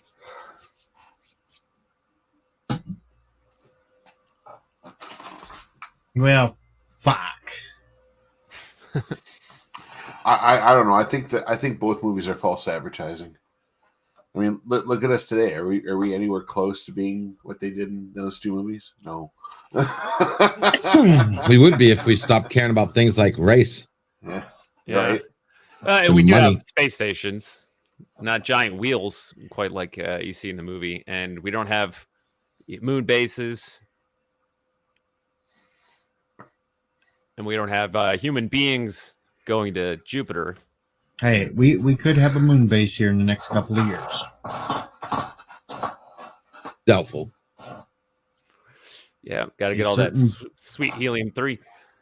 A certain billionaire is building all the parts for it now. Yeah, I think he's focusing on the wrong thing. Not the time to focus on space right now. We need to fix the fucking planet first. Got to become a level 1 civilization before we go. We need to fix further. The people on the planet is what we need to fix. In a sense, yeah. I like what George Carlin said. The planet's fine. It's the people that are fucked. Mm-hmm. Yeah, and that has to, like I said, it has to do a lot with what people believe. Fuck this shit. I give me a goddamn one-way ticket to Mars and give me some shit. I'll start a damn colony.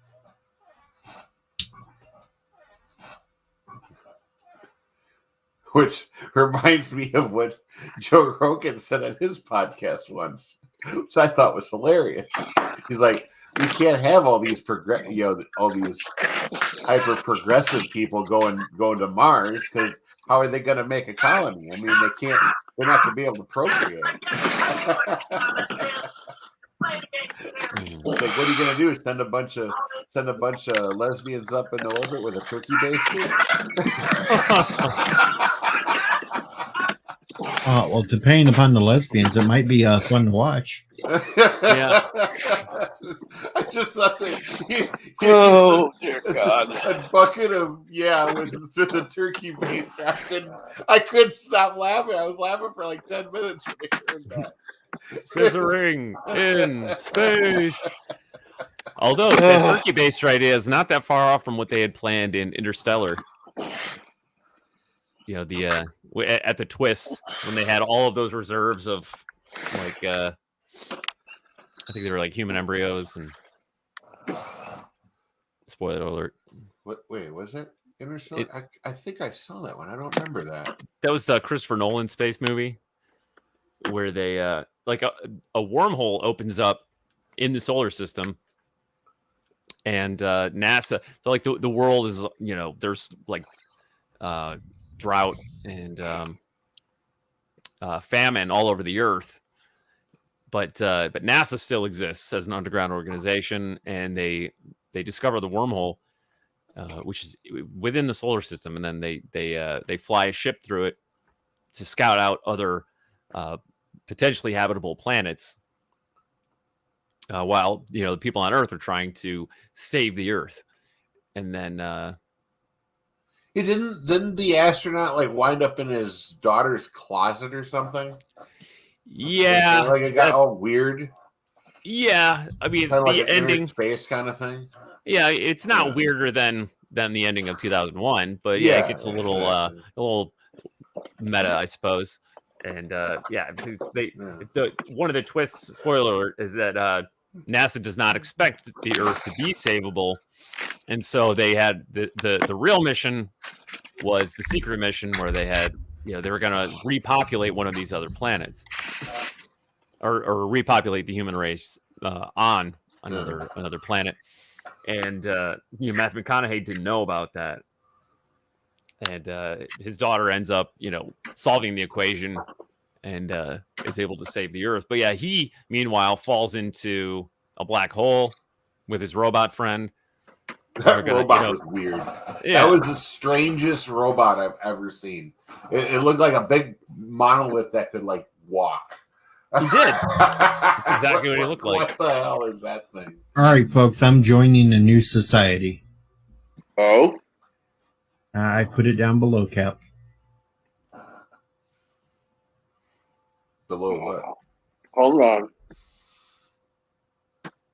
I'll find it first. There we go. Hey, good. The cone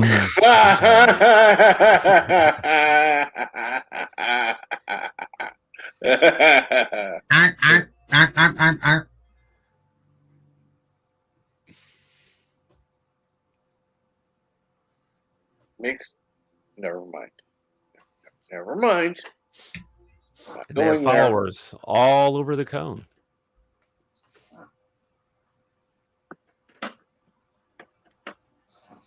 That's why ice cream cones are so awesome. I just can't help but wonder if flat earthers are Asgardian. Well, would the cone Earth would explain why we have deposits of oil and shit. So yeah. Mm-hmm. Let's see, Earth's chocolate. Well, let's see here. Technically, there are people that are wanting to declassify Earth as a planet as well, because Earth does not clear its orbit, apparently. So, Eli Hugh, how many planets are there in the solar system? I'm trying to figure out how they don't clear their orbit. I don't understand that at all. Well, if we're going to go that route, then I say, if we're going that route, then you can't classify Saturn, Jupiter, Uranus, Neptune as planets because there's just balls of gas. Mm-hmm. Mm-hmm. There's no surface to them.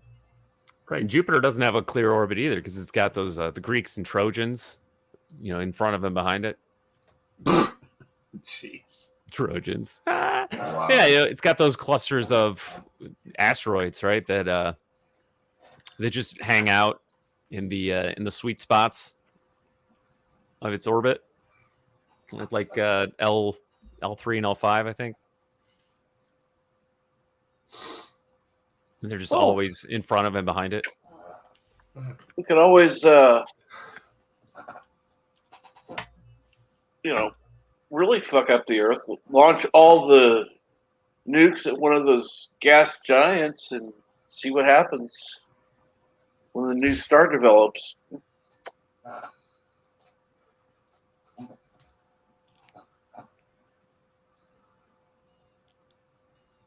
like to teach the world to sing in perfect harmony. Mm. So shut the fuck up and give me a Coke, damn it. Coca-Cola. Coca-Cola. I'm sorry. We don't. We have Pepsi or Coca-Cola. Coca-Cola. Hell with it. Give me an RC. Hello, Blubberpuss. Good morning, Super Blubberpuss. What's up? Oh. Anybody ever remember Right soda? Mm-mm. Oh, yep. God. No.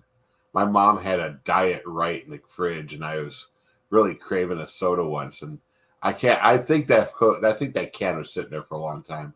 I finally just grabbed it and drank it, and I wanted to die. It was the worst tasting shit I ever had. Oh, yeah. right. Yeah. Right. Yeah. I do remember that. 54.5 Access Radio is here. Good morning. Give me some music. I gotta Access warm. Radio. I gotta warm up for tonight, so I can throw a Name That Tune contest. Don't want me winning tonight. I gotta throw it. You gotta throw it. Yeah, don't want me winning. Are you getting the payola? Possibly. I just can't talk about it. He gets paid in Cheetos and pretzels. I'm just a cool dude in a loose mood.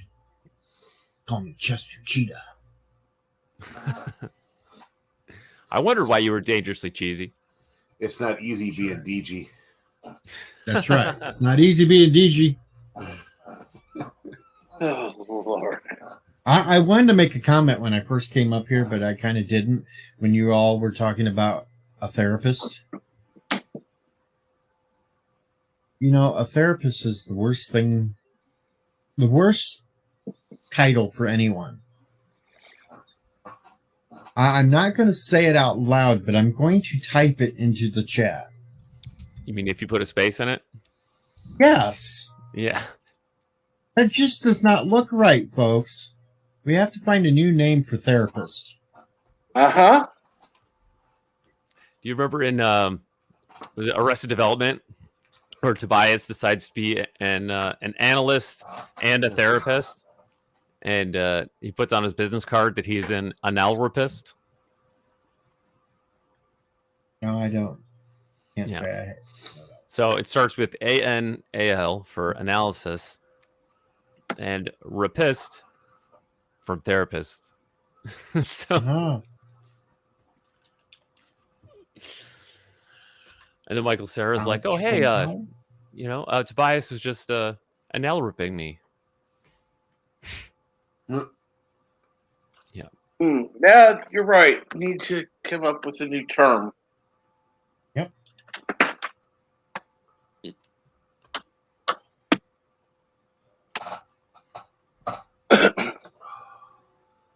Well, let's just stick with counselor. We need Like something Counselor else Troy. because no, I don't want to think about her. Not anymore. No. Not after her comments about Texas. Well, Not after any of her comments in the last couple of years. Yeah. Yeah.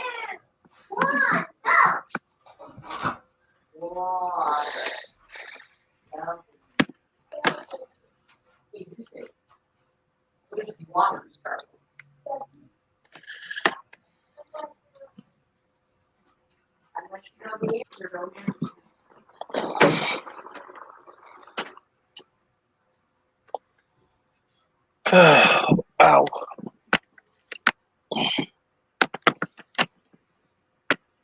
So how many are going to come to Name That Tune tonight?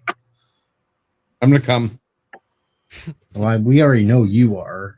Well, who, what time? Coming. It would be, it's a late night one tonight. It's 11 p.m. Eastern, 10 Central. Oh, I could probably do that. Yeah, definitely. Who wants to come with me? I'm gonna come. No. I'm coming. I ain't playing it. Count me in. I'm not saying a dumb word. Hell no. I will be there. I'm just not going to be coming.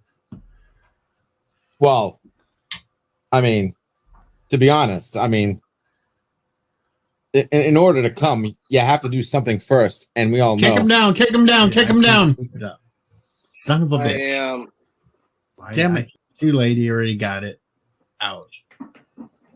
I knew what he was up to. You can bring him back now. I can't.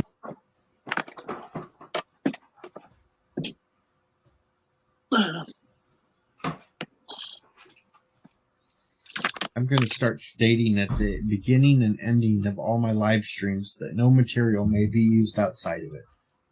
I already have written permission from you, so Yeah, nice you don't try. have no written. Yes, I do. Where's my signature? I don't need to sign it. He's got a clip of your agreement. Exactly.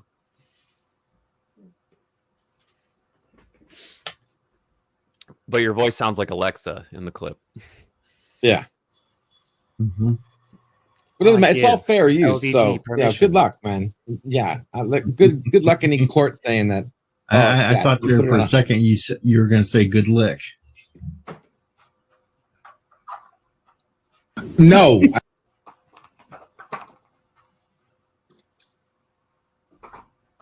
Oh. Okay. Oh God, 30 minutes. I need another. Give me a minute. When this is done, just start talking, Deej. Listen to me very carefully, because I'm only going to say this once. Coffee. Black. Coffee. Black. While I've got your attention, there are... Coffee first. Well, this mentor would like another cup of coffee. I'm just gonna have to give up coffee. Want some coffee? If I'm not mistaken, that's your third cup this morning. Fourth, and on a day like today, it won't be my last. Coffee. The finest organic suspension ever devised. Commander, set a new course. There's coffee in that nebula. 13 coffees, do. 13 coffees, do. 13 coffees, do. I drank a shit ton.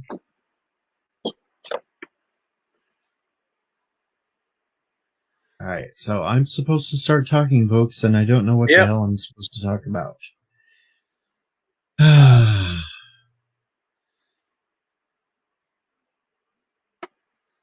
see another teacher is in trouble. But now, this time, a teacher taped a mask to a small student's face. Wow.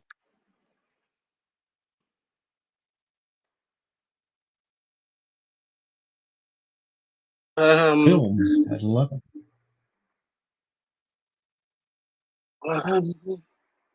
Why would anyone do this?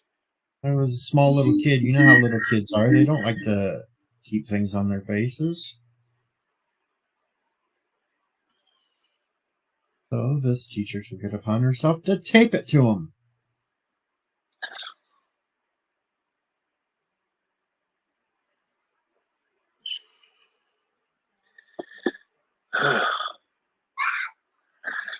Well, it's just wrong. That's just wrong. Yeah, it could have been easier to staple. Pretty much. Well, the staple gun opens up and just chink, chink, chink, chink. There. No, thank you. Gorilla glue. Just Gorilla glue. That's all I need. Lord. Really? No, I was not going to mention Gorilla Glue because I do not know the ethnic nature of the child, so I was not going to go there. No.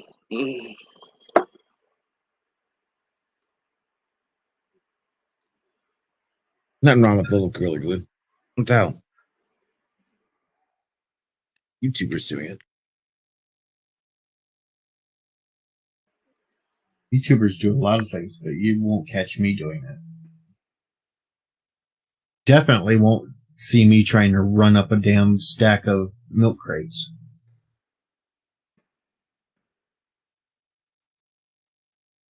You will not see me eating watermelon with mustard on it.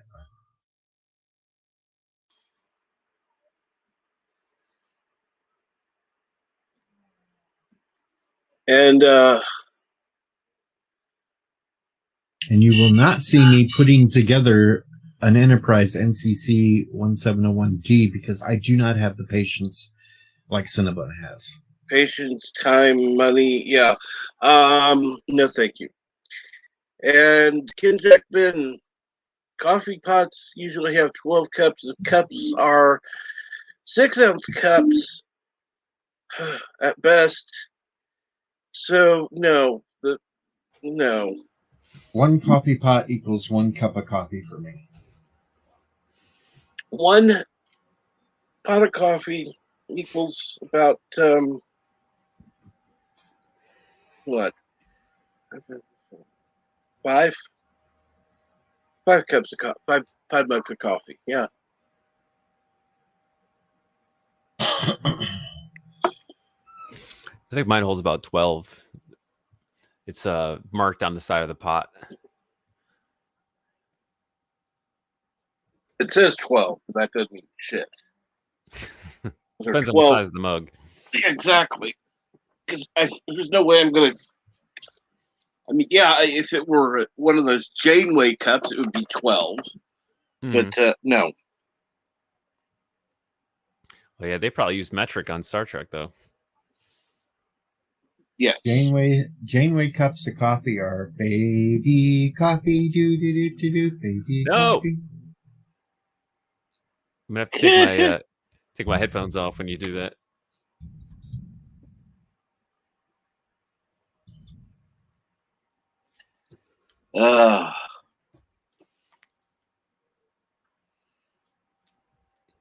So when are you going to be out farming next, Deej?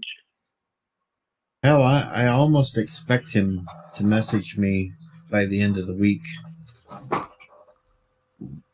saying that we're going to start opening fields.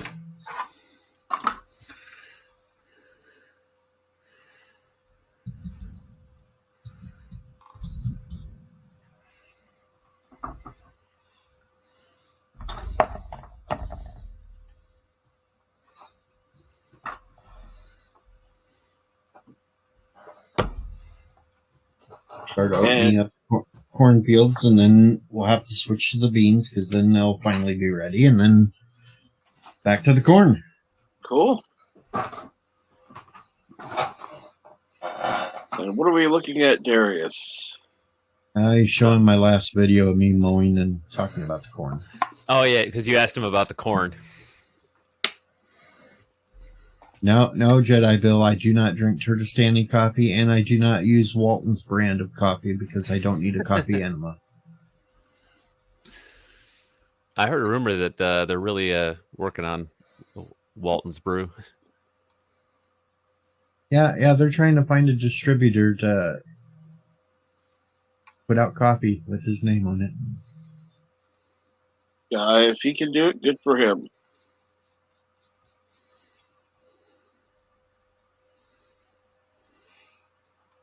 Yeah, I would try it. I mean, I would drink it orally, but I would try it.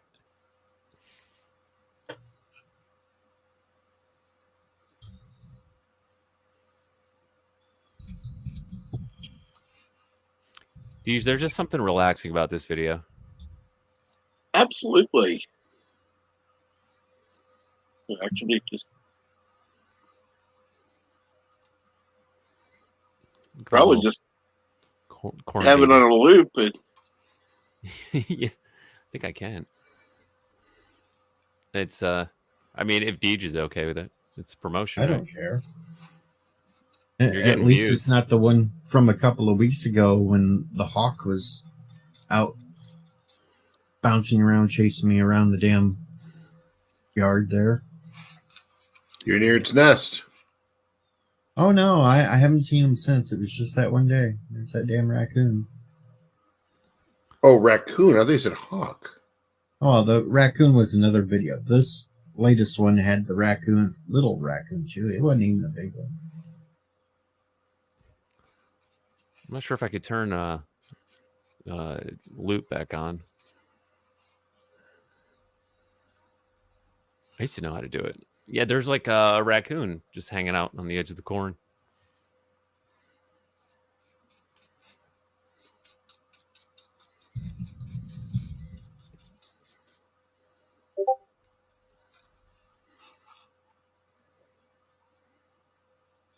Wait.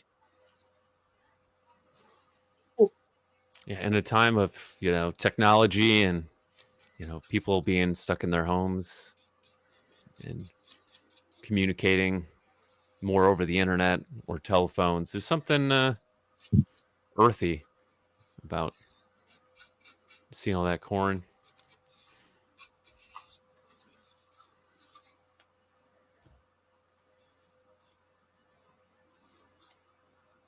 And yes, I figured this would come up. Children of the Corn. Talk about a movie that freaked me out when I was a kid. And I only watched the USA version. Oh God, is there another version? Well, it was a TV edited version. Is what it was. Mm-hmm. The USA channel, USA Network. Okay, what did they cut out? I have no idea. I didn't really watch the movie again because, I was like 6 or 7 when I saw it. That looks so dead, dude. Your camera sucks. Well, he said the brown corn isn't dead. It just it's more ripe. But it's like totally brown compared to the front row. Like I can see green as shit. And then in the back, I can see a couple. It's supposed to be brown. It's supposed to be brown. It needs to be brown. Brown means it's ready to be harvested. Green means it's still growing. Right, and you can see that corn on the green stalk looks small. Looks a little like it's still growing. Yeah, size matters.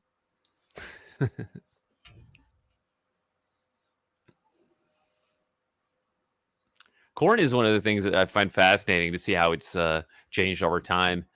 If you look up what corn looked like originally, it was like just like a little string of beads, and then through selective breeding, it became what we have now. These big, fat ears of corn kernels, yellow corn.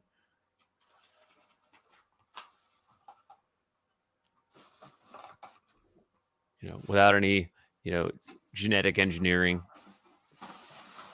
just the old school genetic engineering of selective breeding.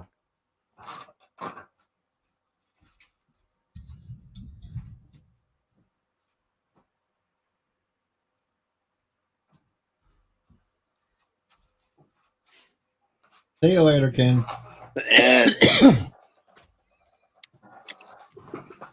Don't worry, Samuel. Once we start picking, there'll be a couple spots where the weed grows wild.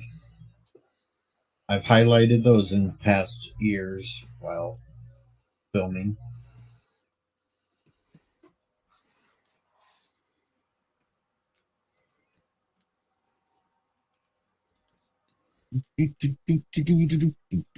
Oh, fucking shit. Not Tim's. Stuck in Tim's head now. What? What is? No, that was me. That was LDG? Tickles. It was not me. That was me. Fuck. I have a completely different song stuck in my head, and it's Yvette's fault. Okay, what is it? It's that stupid restaurant song that she plays. Oh God! Oh, don't! No, Please don't. No. Do it. In fact, I think I had just gotten the tune out of my head, but the fact that it's still in there somewhere is bad enough. What is it? Go ahead. You might as well. No. I gotta go. All right. I'm not remembering it though, so I don't want to remember it. Yeah. I like I said, it just got out of my head, but it was in there enough for a long. I had it in there for 2 weeks, and I just finally forgot the tune. How about I give you a brand new one? Sure. A new tune. I'm a Barbie girl in a Barbie world. I don't mind that one. That's fine. That's not half as bad. Come on, Barbie. Yeah, that's not bad at go all. party. That was my prom song, for God's sakes. That was your prom song? Yeah, I danced with the prom queen to that song. Wow. She had a secret crush on me. Who Her did? boyfriend didn't like it too much. Prom queen.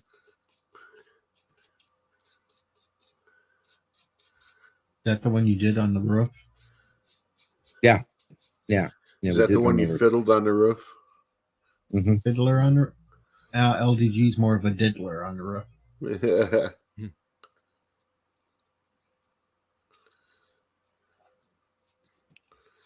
So, Finger Eli, diddler. are you having your show this week? I never got that answer. Did he answer that? It's been a long road getting from there to here. Been a long time, but my time is finally near.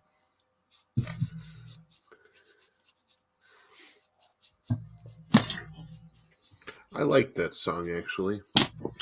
So do I. I don't don't mind the song. I don't know why they both. changed Pick it in 'em the both. later seasons. I don't know It's what a it means. Pick 'em. fucking bad Star Trek theme, but I don't mind the song itself. Pick yourself. They changed it in the second or the third and fourth seasons because they were trying to make the intro shorter. Yeah, well, they didn't need to do that. What otherwise interesting was the closing theme was different. I like the closing theme. That should have been the theme. Elihu also says recorded show tomorrow. Too busy moving. Okay, Gordon show tomorrow. He's going to be moving. That's right. You better have it on tomorrow. Yeah, exactly. He recorded the show, so he's just going to throw it up. Is he finally getting out of California? Did he finally get smart? He's going to be moving somewhere else. But Yeah, if you don't have a show, I'm going to do a show, and I'm going to call it "What's Up with Elihu." The world may never know.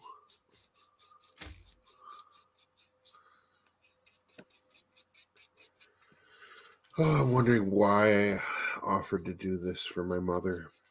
because you're nice, you're caring, you're kind, and of course, she's paying you. She's not paying me.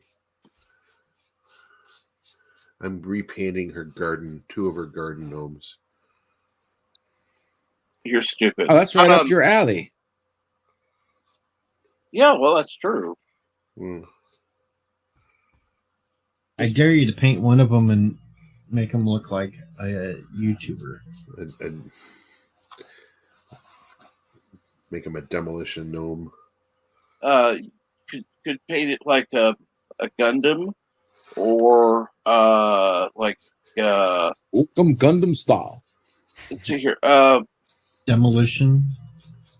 Oh, what a rush! How about Bird of Prey 5 and Salty Trucker? Well, they have too much hair for Bird of Prey 5, but Salty Trucker, maybe. There's possibilities.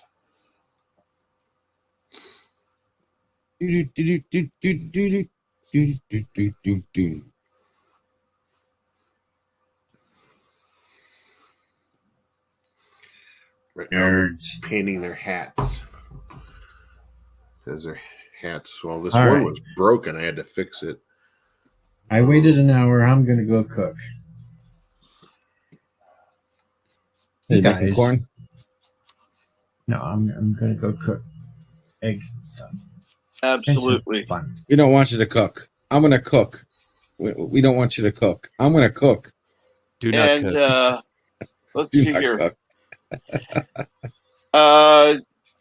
You're gonna have a Ritz while you're at it. LTG is With the going lip on balm. in about 20 minutes.